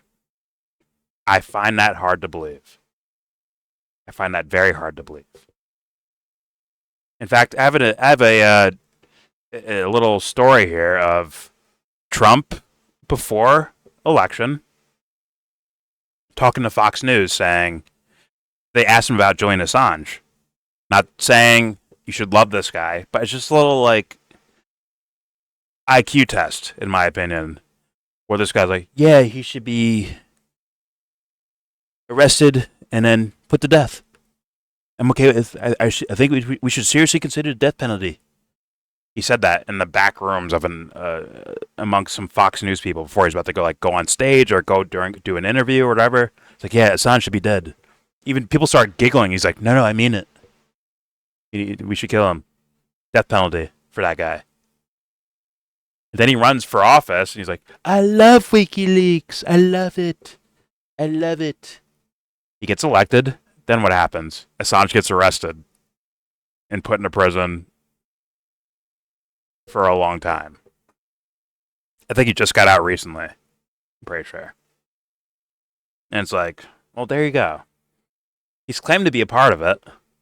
He's claiming that he will campaign and lie to everyone's faces to seem like he's not a part of it. And then when he actually gets into a position of power, he'll be a part of it. So it's like, once again, my mind logically, as an IQ test, like, I can't see around that. The math is not mathing in that scenario to make it be like, oh, Trump he's secretly trying to protect Julian Assange the whole time. And why do you say this in the backstage of a room where there's supposed to be no cameras on? Well, I guess he knows there's a camera on, but why is he doing that there? And then campaigning on the WikiLeaks thing. And then when he's in office, actually using his power and the guy goes to jail. While claiming I think he claimed to not know who the guy was.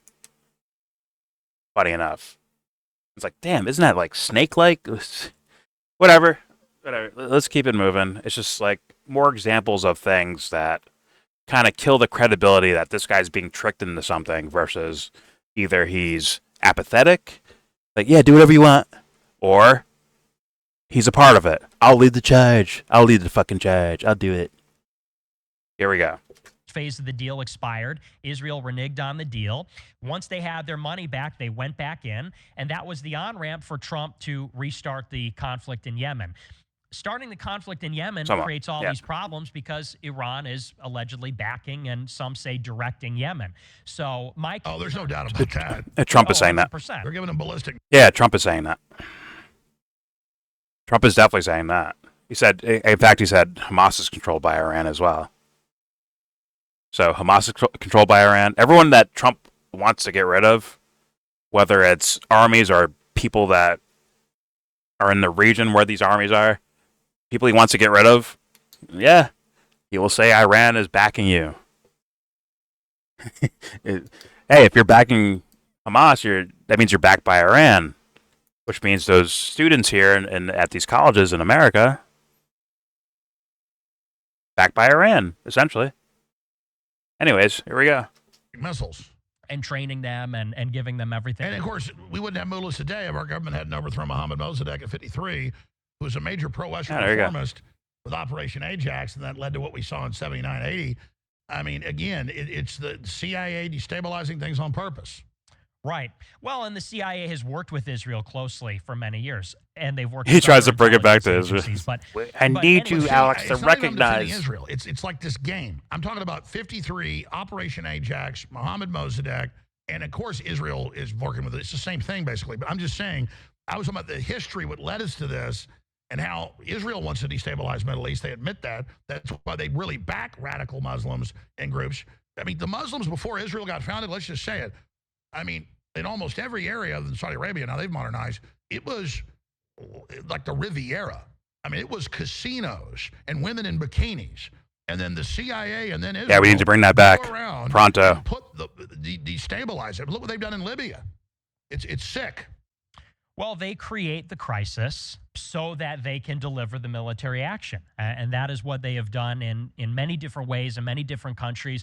It's like taking out Saddam Hussein. They took out Saddam Hussein, and that is what emboldened Iran. Saddam Hussein was the check on Iran for many years. They were roughly equally matched. Well, the CIA put him in power to Uh-oh. attack Iran as a check in the Iran-Iraq War. Then April Gillespie. Is Alex outflanking him on foreign policy? A week before he invaded, he said, well, I'm looking at for stealing my oil. Kuwait, she said, we don't get involved in inter-Arab affairs. That's what they said before for Iran. He laughed, smiled, and invaded. They set him up. They did. Well, and they've been behind, they were behind the Mujahideen. They worked with Assad. They worked with Libya. They worked with all these countries until they didn't. And that is in some ways even what happened with Hamas, like you talked about earlier. Israel supported Gaza. They supported they helped create election. They helped to create it. They brought them to power because that Muslim created a Brotherhood pretext then for them to go in and do what they're doing now. Yeah, no, they put just like Syria. And again, to me, it's not. God? I think they liked it better than the secular resistance because it's easier to smear in the international stage, and so they gave it preferential, support. They didn't actually form it though. It's the Muslim Brotherhood, and they didn't create it. But go ahead. Yes. I murmured Muslim Brotherhood in there. Yeah. But also, damn, did you see the part? I don't know if you were here when Alex brought yeah, you were here, right? With the Muslims in America. It's like, well, they're crazy, so we can't have them here, or some shit like that. Right? Were you here for that? Yeah. Okay. Yeah, I think so. It's just weird little narrative things you throw out there, right? That comes off as very weird and bizarre to be saying, while also saying these same things right here. Like, it's almost like I'm getting credibility by saying these things right now, but in reality, well, yeah, you don't want Muslims there. They want to take over everyone and everything. It's like, wait a minute, hasn't there been Muslims in America? If you watch Jones, like, he says crazy stuff, like, and it's like, ooh, he's edgy, he's not afraid, but it doesn't really, it's not very coherent, It's hard to listen to him and then have a picture of what the heck's going on. It's like impressions. And I do think a lot of regular people watch him that would also watch Rogan, and so they do have this, like, kind of mistrust built up for Arabs and Muslims that isn't based on evidence or scale. Like, maybe Muslims would love to take over America and destroy America. I'm sure there's some are, but they just don't have the logistics and the power to do it. So it's not really a viable threat, And the people that are willing to go with that. Let's be real. Like, for the most part, what I understand from religious people is the idea, like, oh, there's some sort of higher power, and wouldn't it be good to be good? But then you have extremes of things where whatever happens, it could be brainwashing, it could be gangsters using the guise of religion to do something. I think a lot of people call Zionism that, right? They use the guise of Judaism. Meanwhile, they're statesmen, deep down. and gangsters deep down. Well, So I mean, I think, yeah. I mean, I do think religions get manipulated by political interests, like the Schofield Reference Bible promotes Christian Zionism. Operation Cyclone, the U.S. printed Qurans, the CIA printed Qurans for the Mujahideen that pushed the Sunni supremacy thing. yeah, The well, Wahhabism also does. it's not So, religions being manipulated; it's people being manipulated with the guise of religion.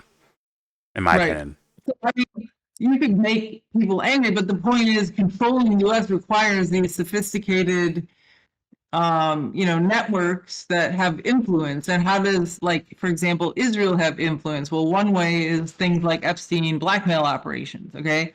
Another way is through a very intentional strategy of having access and control of a lot of media outlets, and then getting people blackballed who don't go along, like Helen Thomas, or like my friend who was a former Panther got like iced out because he didn't handle something the way they wanted it handled.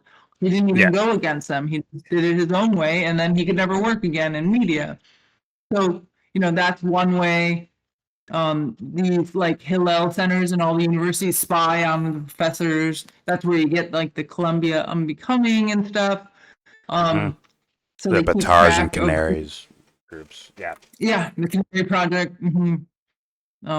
Daniel Pipes, I think, his Campus Watch was going on in 2000, and they were doctoring people then and stuff. So, the Muslims don't have anything close to that. These mechanisms. You have the ADL has been around for how long? You have, what's very APAC insidious and that people, yeah. APEC and SPLC, and then there's the ACLU is actually a Jewish organization, because that's who. I mean, that's not a disparagement. That's just like who made it and the interests that they were interested in, because they were very concerned about protecting, the rights of, for example, religious minorities, right? And so, the problem is, though, when you have an issue that's counter to Israel, it's very that they're not strong. Like, they're famous for supporting the Nazis marching in Skokie, Illinois, but that was used as a thing. I think that was seen as useful to keep the victim card going. But when people say I don't know. stop blowing up. Well, I'm not saying everyone would agree with that, but I think there is a camp that does. But if you're saying stop killing kids in Gaza, that's not as useful. And so Really, the the ACLU is not in favor of these guys. Like, you can't just deport these guys like this. I thought they were. See, that's I thought they were against that happening. What I'm saying is they were a part of the campaign when in 2002, but they kind of, I think they had a conflict of interest, and it affected their efficacy. Whereas if it had been a totally different issue, maybe they would have done a better job, been more straightforward. And then, to be fair, they seem to be pretty distracted with, like, lost their whole mission in the last 15 years and doing marriage equality and gender stuff and all gone woke, So if they didn't do it now, it'd be harder.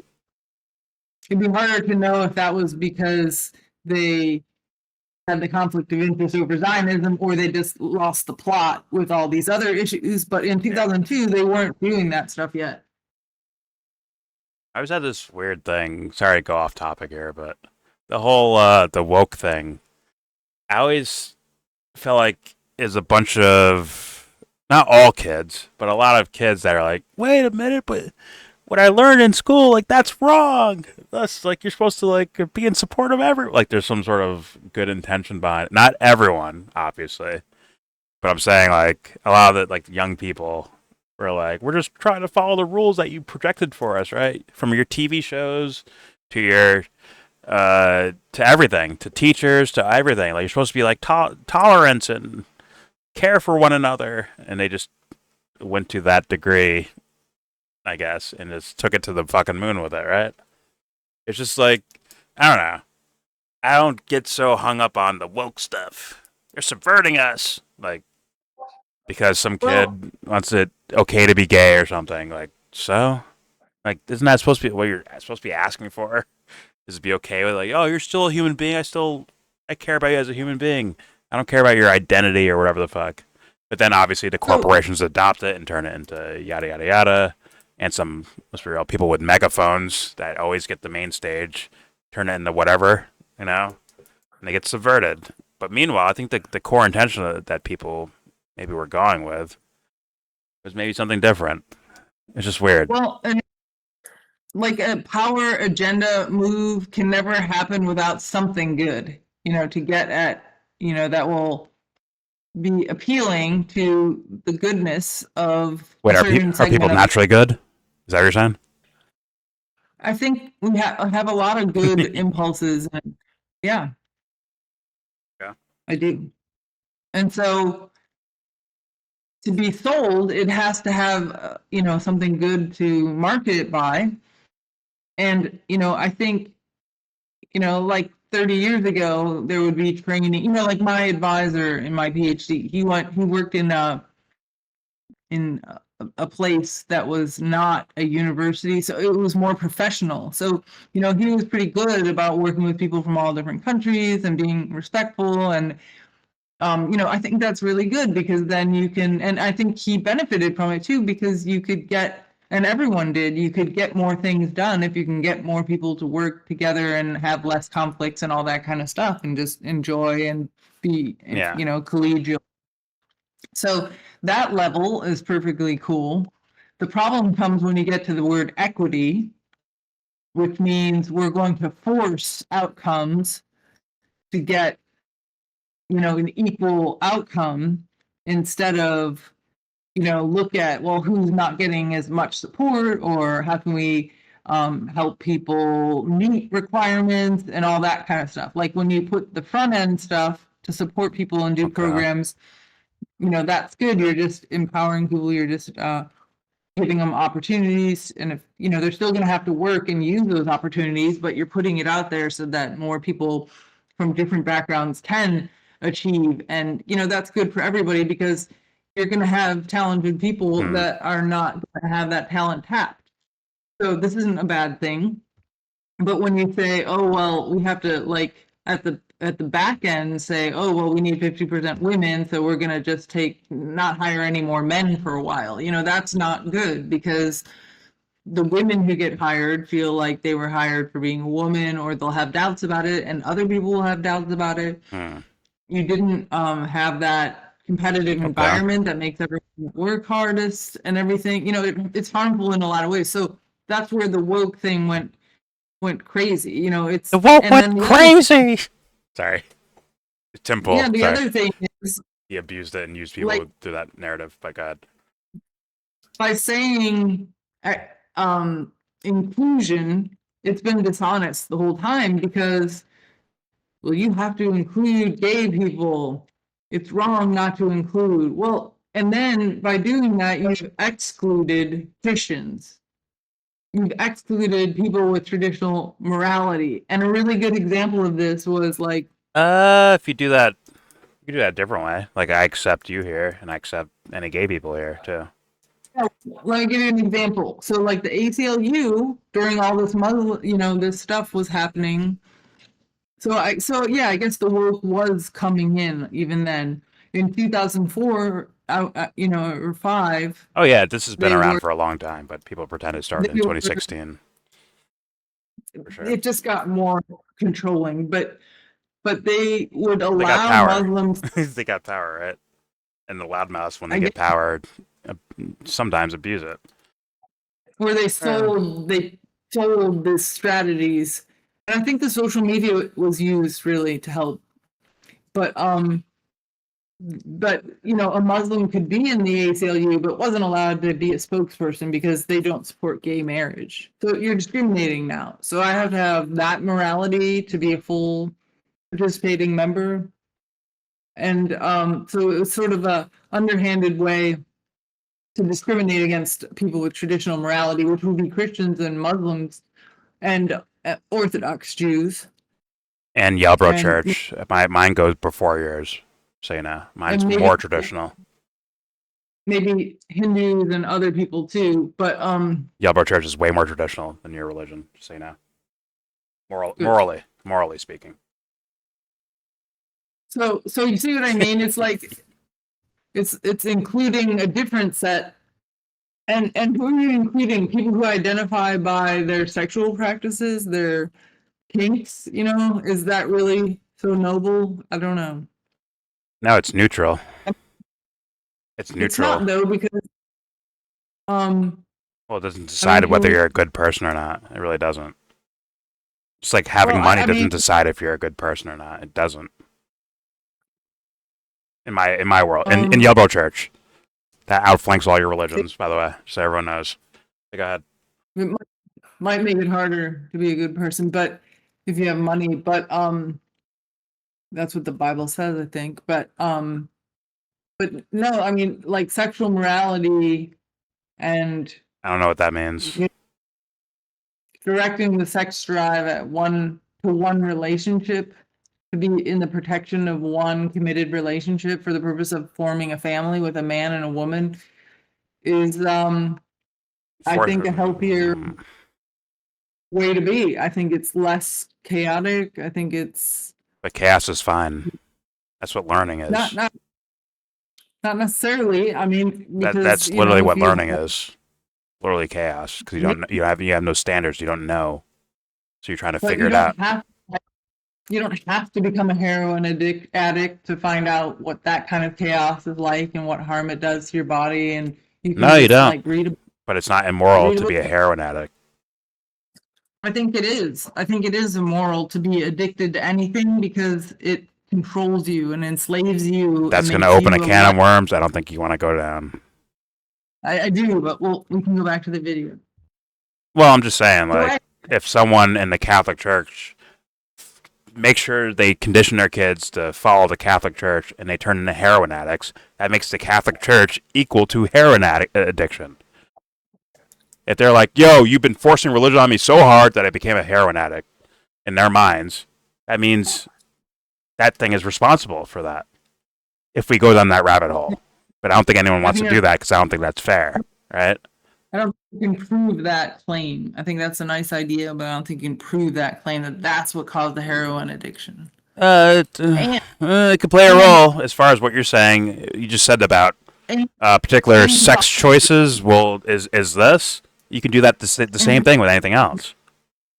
In Catholicism, you don't force someone to believe it. They have to, at some point, adopt it or reject it on their own free will.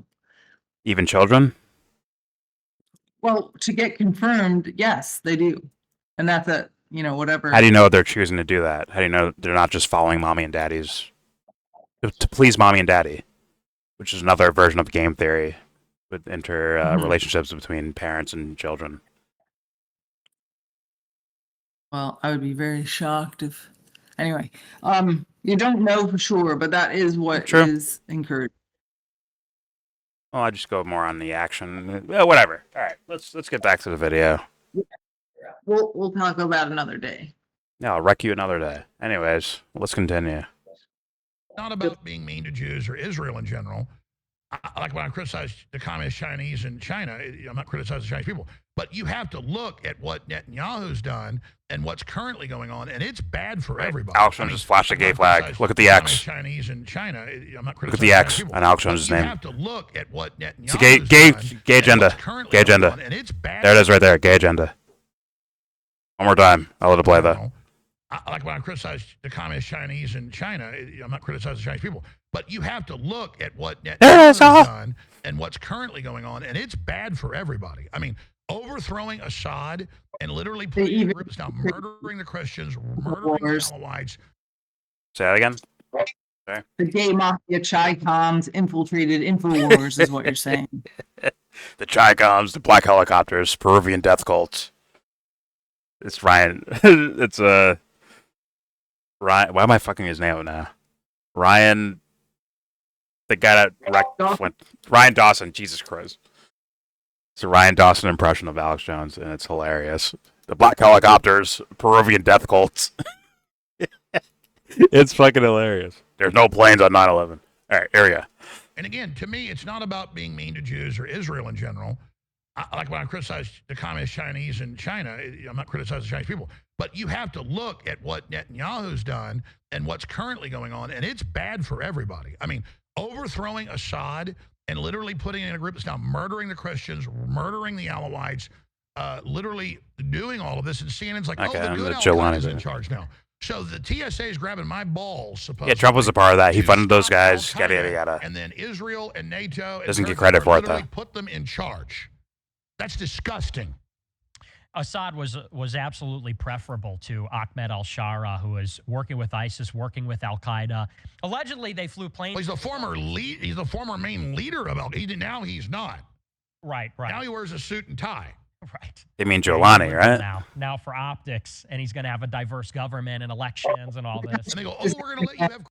What's up? He changed his name again, so Uh, it's kind of confused. Okay, fair enough.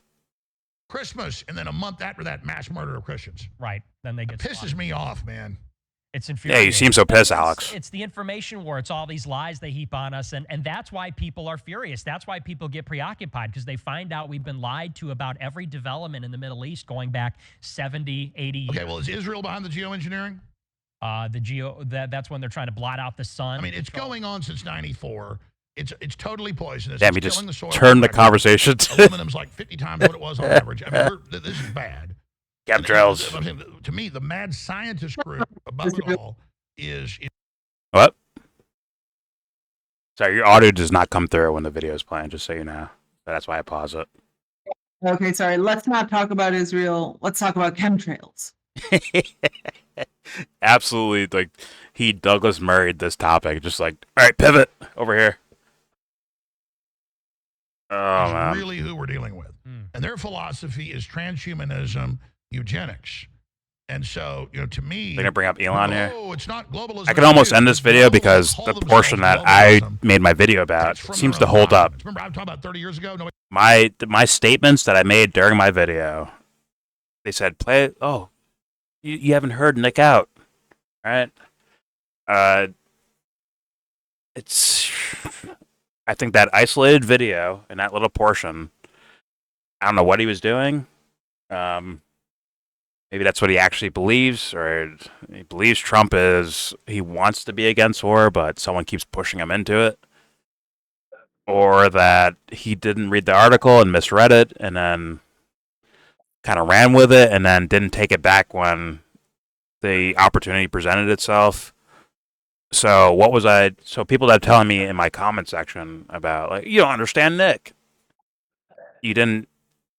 I took the statements I saw during that little portion, and I guess I was right about it. I think he fucked up during that whole portion. What was I wrong about? I think it'd be a misnomer to say Trump he wants peace, but someone keeps forcing him. I disagree with that. To this day, after all the context, I still disagree with that. And he misread the article. And watching these two fools dance around with it was hilarious. And I called it out as so. So what was I so crazy about in that scenario? And obviously in the first video I did where I said I don't trust these three people, it was Crowder, Candace Owens, and this fool. I stated my reasons. I give them all different assessments. I think Candace Owens is a full-blown psycho. I think Crowder he's going to try to nibble at the narrative to get you to come to his channel because he works on behalf of other people, let's be honest, in my humble opinion. Candace, I think, is self-serving. I think she adopts narratives for her own sake. And Fuentes... What? What if she believes in them? And Lee Oswald Harvey? And sure, maybe. But she didn't look into it enough. I'll say that. Can I say that? I'm going to say that. And it's like, once again, she has moved so far on different sides of the fence that it's like, I can't. How am I supposed to run with that and be like, yeah, genuine people act like that? How do I get? I just don't see that. she did get married, and she did start having kids, and she did become a Catholic. Like those things, each one of those things. Well, that would works on you, change- Amy, not on me. Doesn't No, work no, on no, me. but each Just one of those saying. things can change you, right? Yeah, just like farting in a movie theater can change you. Like, oh no, I'll make sure I'll never do that again. I'm embarrassed and yada yada yada. A little look at that someone gives you can change your fucking life. Yeah, no, was that girl into me? Was she not? I don't know. Fuck. Maybe I'm not so ugly. Maybe I'm good looking. Change their lives. But 100%. Like realistically, that isn't some make believe scenario. That's a real thing that happens with people. I don't want that dismissed at all, personally. you know, she's self-serving and not just saying what she thinks. I How do you don't know. I don't know. But I say very carefully. My intuition says, like my what I feel based on all the information I've seen of this person says she's full of shit. That's where I'm at. But don't you I think she's full of shit. If she's self-serving, do you really think it's so popular to Yes. Yes. Really? And I know exactly what you're about to say. And yes. Right now, in the time period where she's doing it, yes it is. Yes it is. It 100% is. 100% is. It is right now. As far as the people that as far as the loyal followers that go to your YouTube channel and go watch your shit day in and day out, yes, it very much is the meta. Bro, back in the day, do you know who Nathan Stoltman is? Mm-mm. He had a channel called Lift the Veil. Do you know who Adam Green is? Yes. He has a channel called No More News. No More News. Do you know who Ryan Christian is? Do you know who Ryan Christian is? I don't think so. It's the Last American Vagabond. These three fools Yeah, used to all be working together. They made T-shirts together. They were working together. They were going on each other's channels. They were doing all that shit together, right? They're kind of like forming like a little bit of an alliance, a little bit. And you know what, this Nathan Stoltman guy, who you've never heard of a channel you never heard of, right? Lift the Veil, you never heard of that, right? This guy was saying, well, Adam's getting all the views because he keeps talking about Jews all the time. And guess what? Adam Green's channel was booming above the other two. It was growing and growing because of the controversy of it, or oh my God, you can't talk about that, so thus let's go find it, right? In that little internet era, probably like the 15, 16, 17's time period. It's not that long ago, but you know what I mean. That was the thing. But now, where we're at right now you have mainstream artists going to Coachella and saying "fuck Israel," right? Only from Ireland. What? Only from Ireland. Only an Irish band said that. In America, and Americans cheered it. What did Bernie Sanders do? He said he watched someone get a free Palestine flag get taken away, and the crowd was like, "Free Palestine, free Palestine!" Right? They're all cheering. They're probably cheering louder than than Bernie got the entire fucking day. Yeah. The tides have turned as far as marketing wise goes. Yeah. And someone who's heavily paying attention to that may take advantage. Let's be real, dip their toes in the well. Like, is this cool? Oh, it's cool. Okay, come on over here. Oh, guess what else? Guess what else? RFK Jr. might be blackmailed. Do you have proof, Candace? No. Don't worry about that. Might be blackmailed. Anyways, Ryan, Deadpool I think that. is something with his wife, and Macron's wife is a trans man or trans woman. Yada yada yada. True. Sure, but what's the point of it? I think the little church choir singing in the beginning of her show. Like, come on, dude. It all looks like marketing bullshit. It doesn't look like a real person's making this. And once again, I bring it up again. Lee Oswald Harvey wrecks my life. There's no way. This lady that I follow on Twitter was saying similar things, so maybe you should check her out. But what's her name? Is her name Polly? Sophia. Sophia what?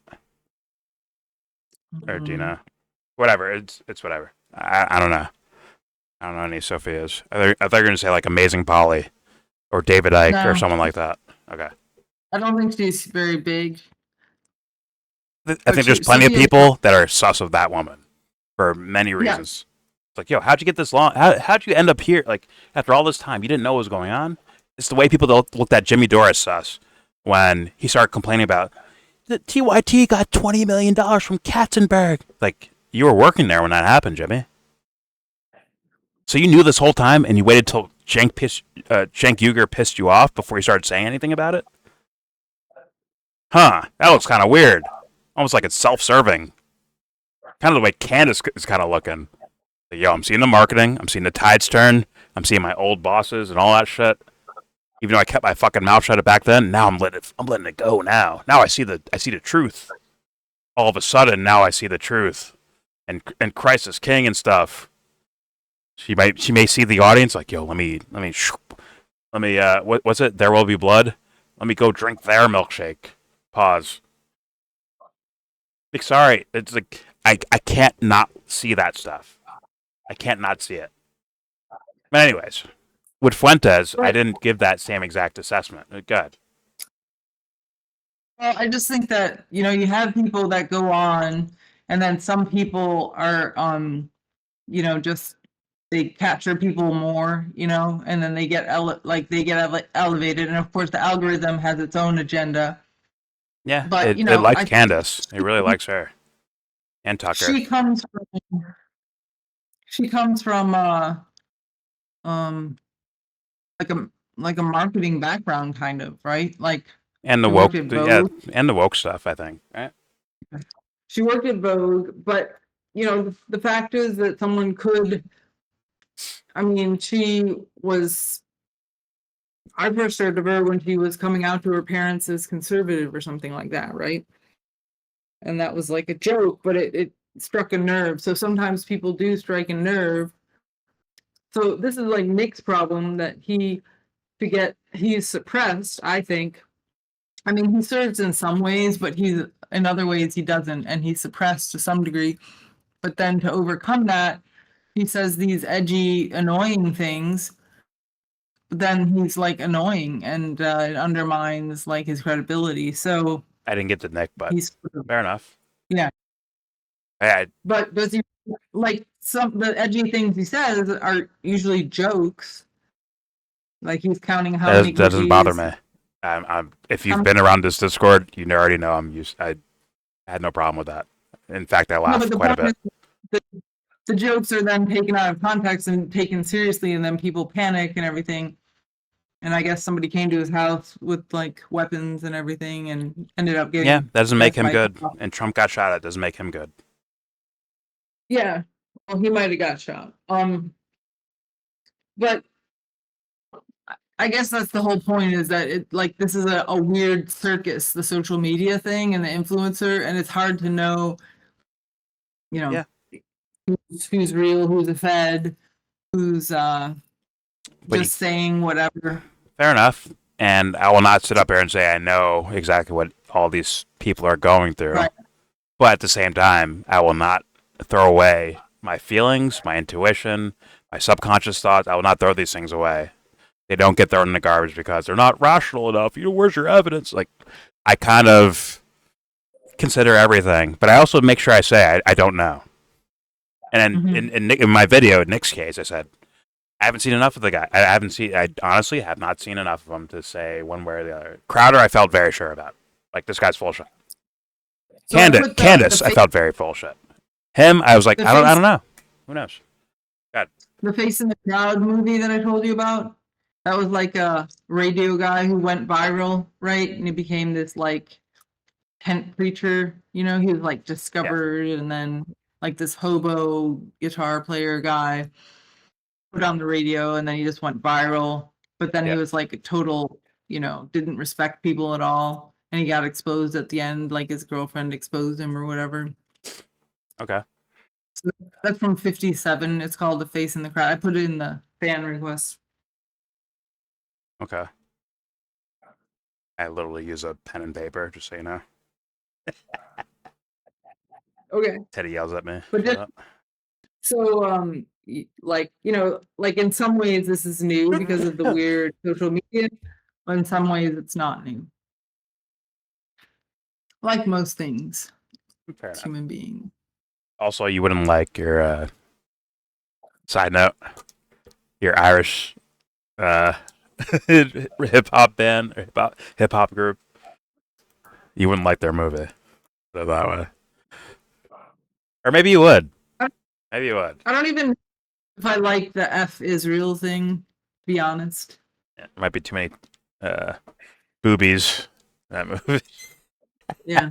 Well, I just Well, they're kids, bro. You gotta let kids fucking fly, man. Let them do their thing. I just think that F something isn't really the ideal tone, but anyway. It's Howard Beale. Get angry as hell.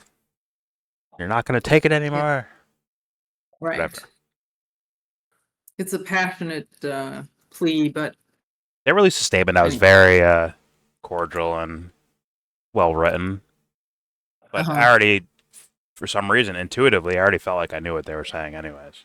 It wasn't about I hate Jewish people. For some reason I got that. I already picked up on that vibe. From that band. But yeah. Whatever. Alright, let's keep it. Wait, am I playing more of this? I'll play a tiny bit more. A tiny bit more, because I want to go to sleep. Here we go. Me too. We talked about the globalism. Right. Now it's like, it's what it is. And you can talk about who runs it and who the top people are. People go look at that for themselves. But I'm just saying, I oppose these big unelected banks and corporations taking over. I want to abolish the private Federal Reserve, or I want to nationalize it. And I don't make it about who runs it or who it is. I just, step over Trump's that not in favor and of just say, abolishing that. I don't like the policies But of as this unelected group running things. like Trump's not in favor of that. But according to Alex, the point is to move in the right direction, which is the same idea that Kyle Kalinski's saying in regards like we need to get Bernie in there.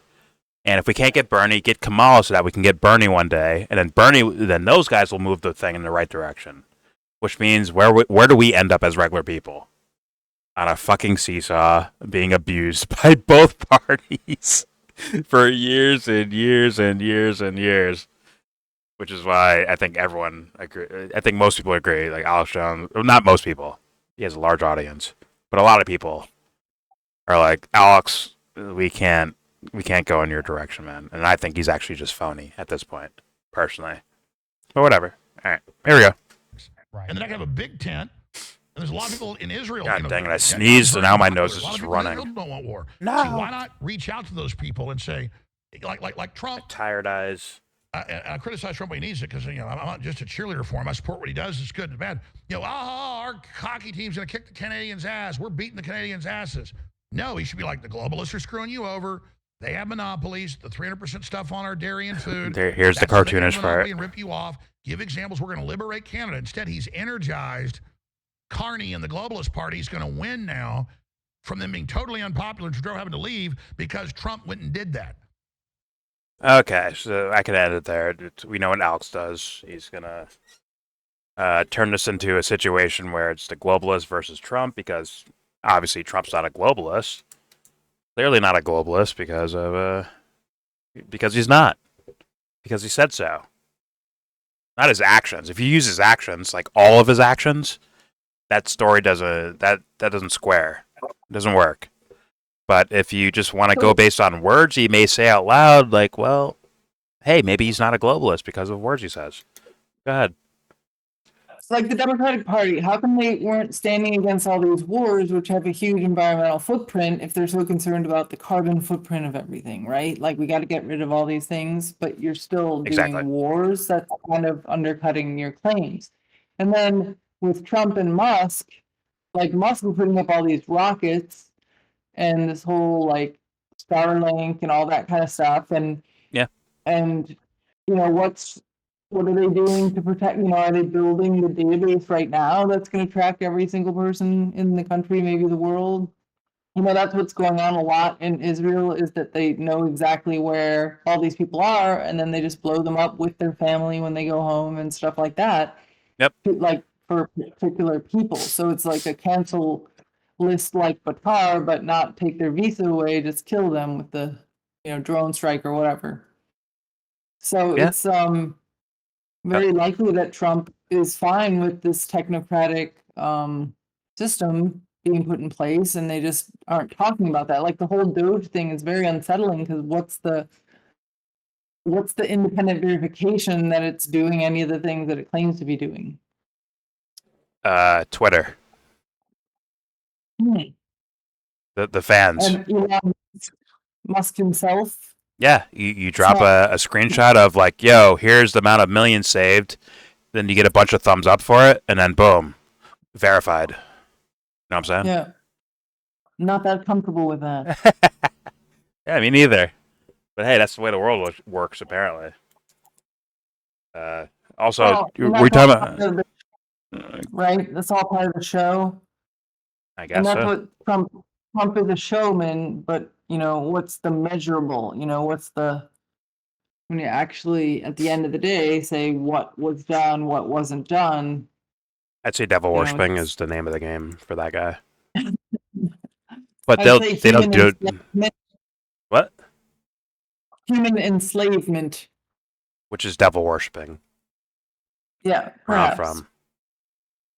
I mean, let's look like if you could actually practically apply what act, not kids from Seattle that want to wear all black and like, oh yeah, the devil, da da da da. They listen to rock music, right? There's that, but then there's like, what's the actual like? If the devil actually means this type of thing, and who's actually bending the knee to those type of ends? That's what I call devil worshipping. Yes. Well, and but also you're talking about the Microsoft girl, right? Remember she protested, or she like one woman protest against a Microsoft, like it was like a meeting or something. She got fired, I assume, for this. Yeah. Because they used their AI to not just for track it, for other things like logistic shit. It's like, yo, this is fucking wrong. She let someone know about it. But You mean the thing about Gupta or the thing about the surveillance? Wasn't it surveillance? I don't know. There was an Asian lady who got fired, but they knew who she was. It was like in a meeting, but she just didn't want to be silent about it. I thought that it was something about Palestine, but I might be wrong. It was the girl I saw. She's wearing a hijab, not full covering everything, but like the garb, And then an Asian woman actually walked her out of, like, as security, walked her out of there as she's yelling. Okay. And this guy's on stage. He's like, "Oh, I care about your concerns. I care. Yes, your concerns are heard." Like pretending, like in my opinion, pretending to be into it. But you can't work here anymore. Yeah, basically, you got to go though. Sorry, I'm trying to sell some fucking tablets or PCs or something. We don't have time for this. But Yeah. It is what it is. Well, my opinion of Alex Jones hasn't changed. I've seen some things here and there. I usually watch, my favorite like guilty pleasure watch is David Icke hounding Alex Jones all over Twitter. It's just like guilty pleasure, hilarious to me. He's just like, Alex, you lost the plot, mate. He's just following him around everywhere. Nick has to be respectful to Alex, but I'm sure he is pulling his hair out, having to sit there and patiently listen to this like chaotic distraction. Word. Let's be honest. Yeah. Mm-hmm. I don't mind chaos. Chaos is fine. It's just this fool is just. I think he's distracting. He's trying to turn the narrative turn the conversation into a totally different area when they were maybe getting on to something. But I'd love to know why. Yeah, I think I think a lot of people would love to know why. But ultimately, though, I mean, Nick said some things in this discussion the portions we watched. I'm like, okay, those are interesting. Those are things I've heard of before as well, and you're bringing the questions up. And obviously, Alex pivots into a different direction. But that one thing that I actually reacted to on its own that someone told me, once again, maybe we're only 38 minutes in here. Maybe somewhere later on, Nick Fuentes takes a stand and like, okay, I need to say it right now. And he does something, right? I don't know that. But the part I did watch, that one little, it was like a 1.5-minute clip. The thing I was like kind of making fun of them and judging him for, like, he was doing that. He was saying Trump doesn't want to go to war. It's other people that get him into it. And you know what? I saw an article where Trump said that exact thing. No one will drag him into war. Then the headline, right? They're like, well, all right, maybe, anyway. But maybe, once again, this trust the plan shit where it's like, I can't let myself look bad. I can't. Can't drag the willing. Well, it's. Yeah, exactly. But also, like, the idea of content creators where it's like, I can't look bad. So, like, you know, even though Well, I mean, Good? I think it's good to understand the pressures that people might be facing and how, because you think, oh, well, they're on their own, they can say whatever they want. But no, they have community and they have a dynamic and all that kind of stuff. But at the same time, you can't always know that they take a position for that reason. I mean, I do think he I don't know. thinks that Trump, I know I like don't the know. article doesn't say that, but in the past, I think he has felt convinced or was willing to at least concede the point that Trump doesn't want war, but he might be forced to be a part of war. And he also knows that Trump says a lot of stuff to be provocative and to look like the alpha and to come into Yeah. the table and make them shake in their boots and the art of the deal and Yeah. and then this like masculinity kind of standoff stuff. Well, once I'm a woman, again, I don't understand that. once again, maybe Nick is not. He hasn't looked into enough of the foreign policy to maybe realize, like, okay, this guy is not. Like, okay, you could say he's a tool bag. You're like, oh, he's a tool being used by someone else. That makes sense. Trump's all out. He wants to go to war no matter what in every situation he can. I don't think that makes too much. It somewhat makes sense. Somewhat. I may not agree with that assessment. But to say this guy is trying to avoid war is batshit crazy. That's nowhere near reality that I've seen. He's had 4 years. Once again, this is not his first term. He's had 4 years of presidency. Where was he avoiding war? Where? Well, He shook hands with the North Korean guy? Okay. So what? He said he didn't think want to do that- that? So what? Anyone can say words out loud. And it's like, you better apply the same things to Barack Obama. If you're gonna do this little dance to make it look like he doesn't want war, it's someone else doing it. You better do the same fucking song and dance for Barack Obama. Otherwise, I don't want to hear you. Like on these topics, I want to hear you, but what I mean is, like, it lacks credibility. It just doesn't. It's nothing in reality in my world. It doesn't make sense to me. So either you're dumb as fuck or you're a part of it. But I'm guessing more so that he's trying to be lenient, which is full of shitness. Say what you fucking mean, bro. If he's trying to be lenient on the Alex Jones show because he's on InfoWars, he wants to gather audience members, fuck that shit, bro. You're the rebel kid that's supposed to be fucking shit up, right? You're the punk rocker of conservative, whatever the fuck, right? Yeah, be that guy then. Be the fucking groiper. Be the frog guy. What are we doing here? I think you have to understand that Yeah, I need way to understand something. Please tell me what I need to understand. well, Nick is Not Nick. a I person. do. Please tell me what I need to understand.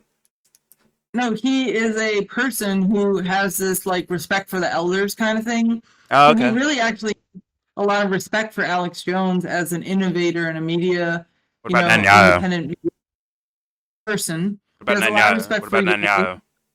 He does? For Bibi Yeah, Netanyahu? Jay? Oh, no. No. Netanyahu. Where's his respect No, level for him? Elder. Probably. No. I'm not saying because they're an elder. It's like Oh, these are okay. people that he thinks are mentors to him, like a role model. And, Oh, okay. and someone So who- then he's dumb, and then. You're saying he's dumb. No, and a personal friend, like on a personal level, like Alex Jones would talk to him and help him and give him tips and stuff to get his thing going. And then Trump, Okay. met with him, and he really admired Trump, and he was a very diehard Trump, like for free kid at 18.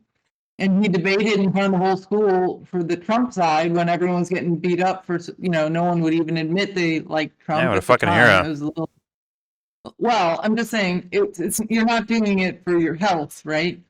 So, um, so I think Ah, well, that's I part of. mean, it could be worth the risk. You can't I make some think big. Not saying he's this way, but I'm saying like to throw out the case that like you could risk your health for the sake of making big bucks, and to tell me that there wasn't a big giant MAGA train rolling through town where you can like boost your not. following and influence by quite a bit just by following Trump. To Have you say been to that, Boston? hold on, to say that wasn't a reality would be outside your mind to say that. Have you ever been to Boston? So many people did it. Yes, I have. It's just not Haven't like that. haven't hung out there. It's very. No, Boston's not like that. But the internet. We're talking about the internet, right? Did he do it in private, or was he broadcasted on the internet? Stop it, Amy. What are we talking about? He did it. He did it in his local school, okay, and then he kind of got run out of his school and he quit. But the thing is, like, I think. Broadcasted, or was it private? He did that. Huh? He did that privately. Did what? Confronted, I guess, his schoolmates in Boston. Yeah, he got chosen to be debating the Trump side against the school president who debated whoever was running I guess against it went Hillary viral. Clinton in 2016. Yeah, kind of, because Oh no, that's an internet sensation already. I'm telling you, the MAGA buck is a big buck. This fool's still selling hats. He's got so much like droopy followers. He could sell hats and make another couple $1 million. He sold Trump coins. Come on. If you don't think that was a fucking fad, it definitely was. It was the thing to talk about. Tim Pool went from nobody to boom. He's Tim Pool now. This fucking loser. I don't know that Nick sold Trump coins. He definitely sold hats. I'm not saying Trump coins or hats. I'm saying as far as your status, like there was a big giant MAGA train rolling through town. That was a real thing. Even people that didn't even care about voting for Trump, they're just curious about the story. They're gonna check it out. Okay, but he personally was a freshman in college and he didn't know he wasn't going to be in college anymore. So he's not really looking for a job at that time. I feel bad. I wish I had teammates making excuses for me. I wish I had that shit. I just don't have it. Right? It's not excuses, but the point is if you're going to claim someone did something just because, like, oh, there's a grift here. I didn't fucking claim that. But is it on the table? You bet your ass it is, because we've seen what the fuck is Alex Jones doing?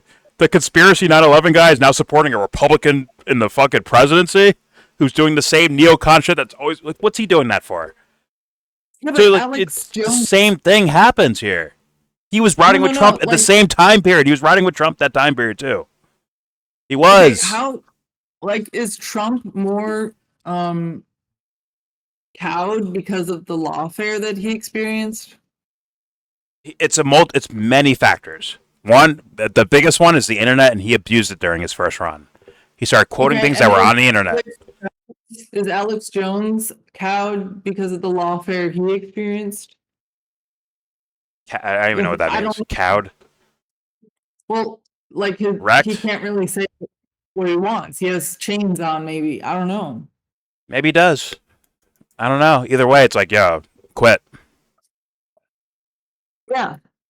Okay. But all I'm saying is I think you have to understand that, like, an 18-year-old who's into politics and a politics nerd could just be really excited about a campaign, and then they're like, yeah, I'll defend this candidate and blah, blah, blah. And then people did want to hire him after the debate.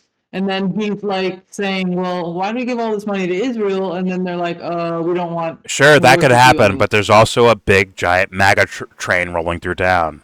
I'm accepting your reality. You're not accepting that I think this is possible too. I'm not saying it's not possible, but it certainly is true that he did get sucked into that. But then when he realized he wasn't allowed to question Israel and it was supposed to be America first, he felt that was really strange and he wouldn't just drop it. And he was told to drop it and he didn't. And then he got pushed out.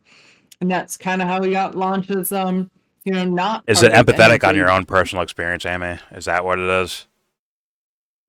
Well, I'm just saying that's the story he tells. It's plausible. It fits the timeline. Okay, it's And plausible, then but so is the MAGA you fucking big dick train rolling through town. That's also plausible too. That maybe you're not fully, maybe that's not your main reason for being into it, but maybe you embellish it a little bit, like I just saw him fucking do here. Maybe just a little bit, just so I don't come off as like, unfavorable or I'm more sometimes people palatable. don't know. Sometimes people don't know you're not allowed to talk about things, and it's surprising. Okay. Sometimes they have no Well, clue. he took it and It's ran like a bullet with it. Did he not? okay. And grew a following with it. But what else can he do if he can't go to college? If he's smeared all over the place, he can't use credit cards. You can only buy his shit with Bitcoin. Like, because credit card companies don't work with him. At that time period? Still, No, at that time period. That's when that started. no, now. Oh, Since okay. Charlottesville. Oh, okay. Since Charlottesville. Okay, so he ran with it, right? He became like a kind of a celebrity amongst them, Well, right? I think he believed certain things, but whatever. Oh, that's fair enough too. I But mean, he maybe did have not, a but somewhat of a celebrity status with that. Okay. I will tell you that I have a special place in my heart for anyone like Julian Assange, Helen Thomas, Rick Sanchez, Rick Sanchez, anyone- the oh, RT King. the guy who killed himself at MIT. He was downloading all those journal articles. Aaron Swartz. Yeah, I have a special place in my heart for him.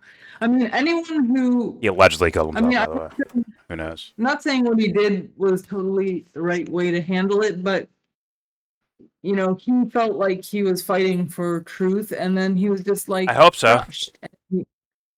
And so, I'm not saying I'm not saying I know that's the case. I'm saying I hope that's the case.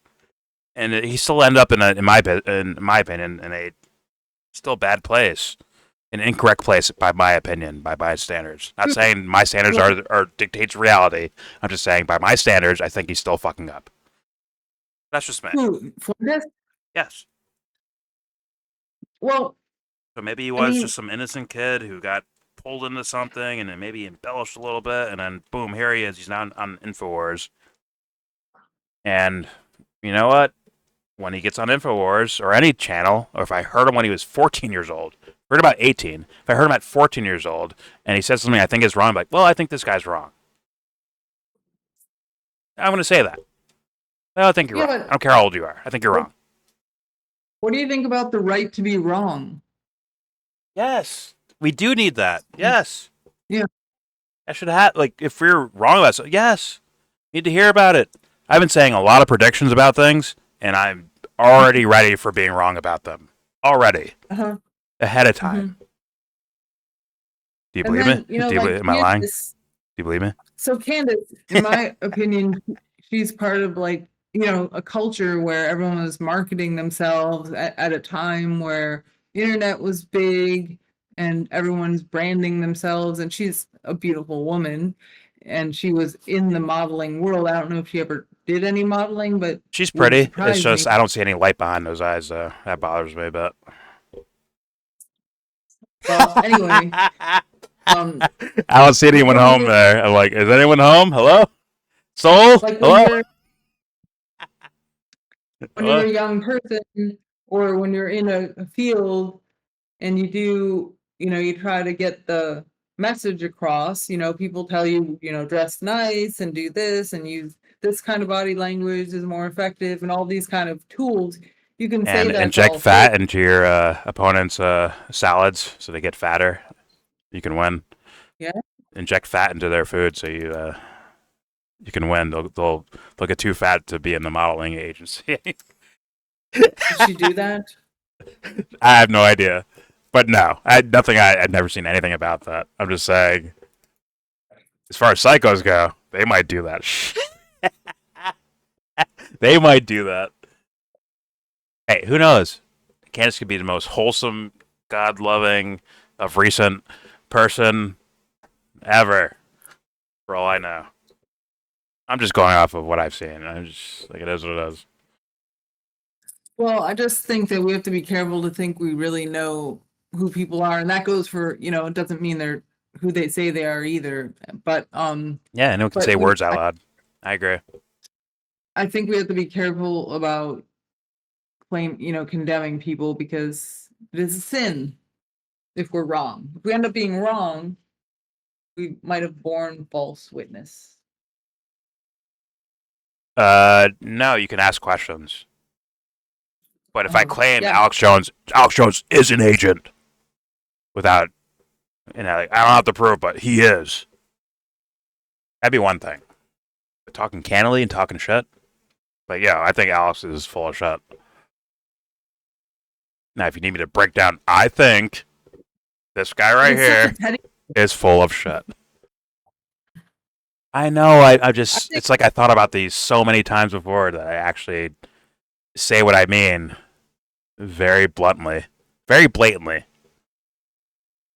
But don't you think these people are kind of like isolated a little bit and lonely? Like Nick, I mean, he had to move because someone came to his house, tried to kill him, got killed by the cops, killed the neighbor's dogs. That's probably not going to endear you to the neighbors. And then, Yeah, you know, like just this whole, it's just kind of weird. Like, I also have a soft spot for famous people, even if they are kind of annoying. Like, it's not like I don't, I mean, I was sort of infamous on my campus. So like people thought they knew me, but they didn't, you know, and so I just know how that feels to be treated weird. And that's on a very tiny scale. I could still go to the grocery store and no one would know me, right? yeah, sure. But imagine anywhere you went, you know, anyway. But as long as Yeah. you afford that to Benjamin Netanyahu, I'm cool. Actually, I kind of do. I mean, Okay. You don't have any like intuitive like this guy might be bad news. You don't have any of that sense at all, or is he just like for who? no, he's famous. You got to be for No, I Netanyahu. think Oh, you think for something? Netanyahu. You think something? What do you think? No. Well, I mean, Netanyahu's like in charge of a country and apparently directing So military operation of war crimes. But sure, like did Netanyahu become this way because of certain kinds of things like this? That could have helped, absolutely. And like Nick, like in some ways he is a jerk, but did this thing seems like a turn him trolley that kid. way? No big deal. What? Like a trolley kid. It's no big deal. Meh. Or that's what I think he's Well, like the persona for the fans. He's like a trolley guy and have you you ever know watched politically this, incorrect style thing, right? like Shit yelling at talking. his super chatters? Yeah, shit talking. He mocks He's them and he's just a calls them lesser version of stupid. me, basically. Yeah, kind of. See, that's called shit talking. Kind of like, The lesser version of me. but anyway, but I feel like people getting isolated, it does warp them. And that probably happened in Netanyahu too. It's just, you know, at some point in some way. I always ask this question when people say these things. Would it happen to you? Well, not everybody's gonna respond the same way, but I will say that See, the answer always changes when I pose that question. So it's like, yo, when you get into power, you become corrupt, and that's what happens. I'm like, would it happen to you? Like, well, not me. I mean, like, I can work through it. Like, I know what's going on, so I can work through it. So you have more information than Alex Jones, Nick Fuentes, Netanyahu, Donald Trump, Candace Owens, No, Steven Crowder. Do you have more access to information or something? What do you have that they don't have? yeah, maybe it would happen to me, but I do have different You're going to allow that, Amy? You will allow that? I will not allow that in my world. I don't know where you're at. I'm sure it'd be canceled before I got anywhere close to having the opportunity. So don't worry. But this is gonna be dark. I might not even ask it because it might be too dark. Unless you claim you can handle. Can you handle anything I say right now? No. No? Okay, I'll leave it alone. Because it will get dark. But the question should be posed. That should be, but you know that's not up to me. I think I'm not gonna force it. I never carried out genocide. Okay, I promise. Wait, what? I never carried out genocide. I promise. It's just there's certain things. Okay, let me pose the question, but in a different way. Let's say you have a cute puppy or something, a cute puppy, right? And you're like, the puppy's innocent. It wouldn't harm anyone. It's. Can you hear me? I think my microphone's You're going breaking out. up. Mm-hmm. Can you hear me now? That better? Yes. Okay. Yep. Let's say you had a puppy, right? And this puppy is not violent in any way, hasn't attacked anyone. It's the nicest puppy in the world. And I shoot it like Christy Gnome.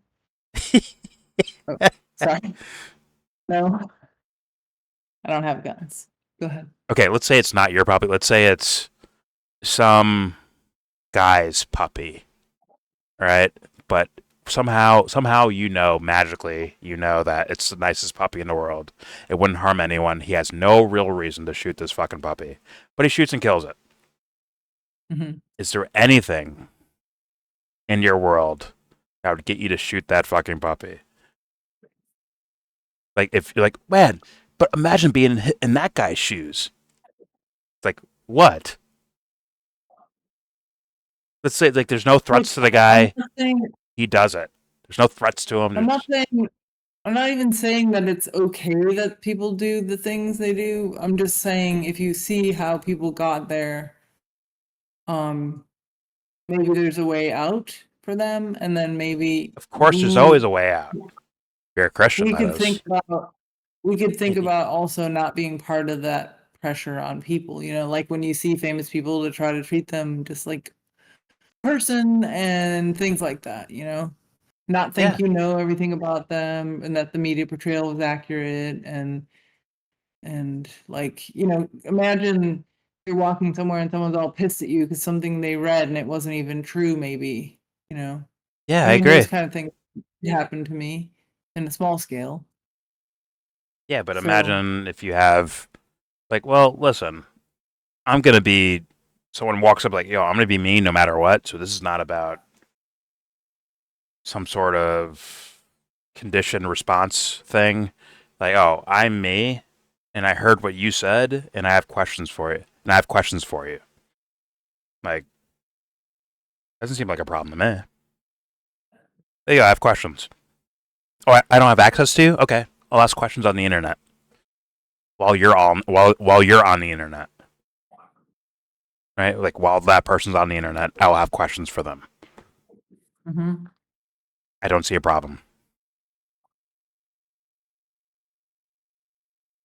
This is all I basically do is ask questions, but I do throw my real feelings out there. I'm like, yo, I feel like this person's like this. Now, it's not on them to prove me wrong, and I'm not going to go out there and run away with it and be like, yo, this is the case. I told you all. Right? But I will be like, yo, this is the way I feel about this individual from this distance. Like where I'm sitting, this is what this looks like to me.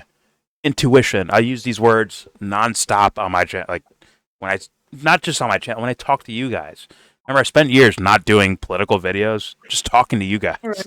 I would use the same exact words. God. But what do you think do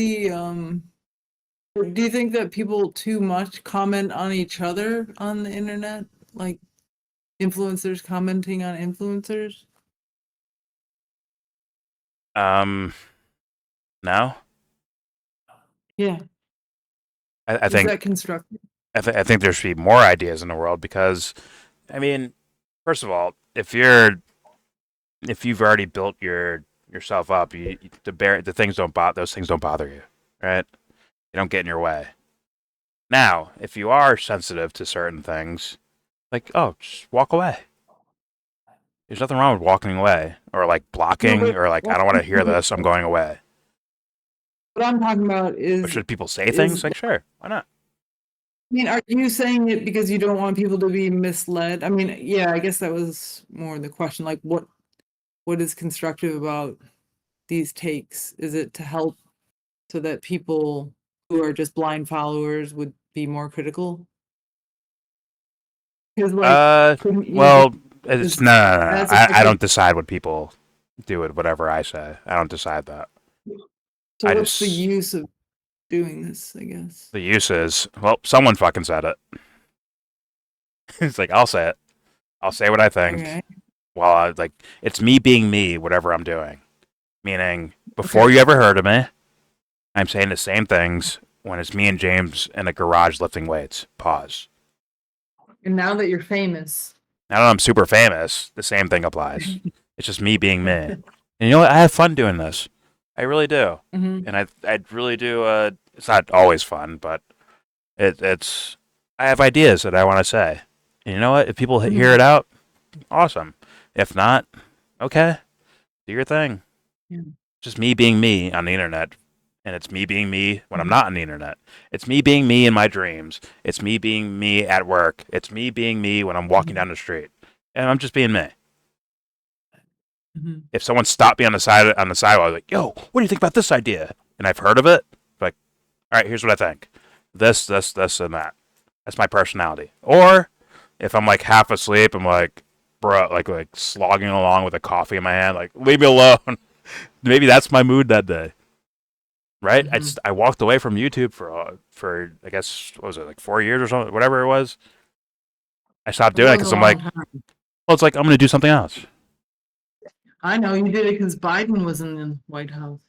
Yeah, that's right. I don't have the heart to criticize a Democratic president. I gotta protect the Dems, man. You know. I figured it out. I got your number. Whatever. Listen, if I was, I'd be proud of it.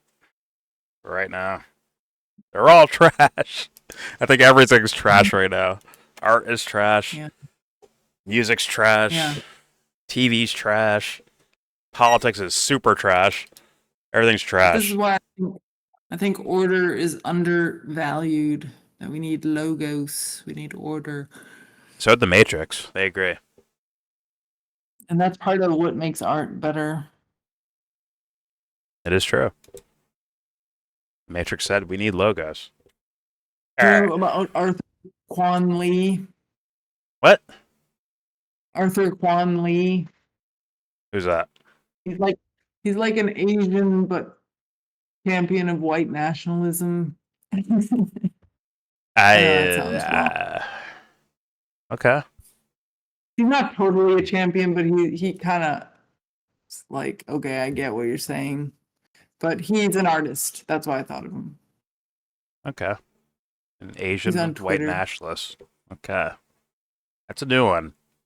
But you know Well, what? he's definitely American first. I'll say Okay. that. Okay. Well, guess what? But He's he welcome to had YellBro. Welcome to YellBro if you want. He made a painting of Saint Michael. It's nice. The Archangel. So did Supernatural. TV show. What's that? Supernatural TV show. Where the They had- angels possessed human beings to have a holy war. Oh. Yeah, that might be different. Yeah, I think it's a lot different. But yet, the same character, I guess. Or their I guess, TV show take. Anyways, I'm still recording, by the way. Let me end the recording. And my daughter and I gotta go to the gym tomorrow, so And watch Black Swan after that, right? no. Yeah, it's probably not for kids. I don't know how old your kids are, but like it's probably not a kids movie. Let's call it that. But if they like Maybe ballet, and they like excellence, and they like great art, and they like Christ figures, Black Swan's your choice. All There right. it is. Probably already seen it. Oh Poor God, kid. don't say that to me. I'll ask. Whatever. I'll ask. All right. God bless you and all your listeners. And I hope they give you a thumbs up. YellBro bless you too. Dude, I did that right there. Anyone? All right, there's your video. Please subscribe if you like. Comment, agree, disagree.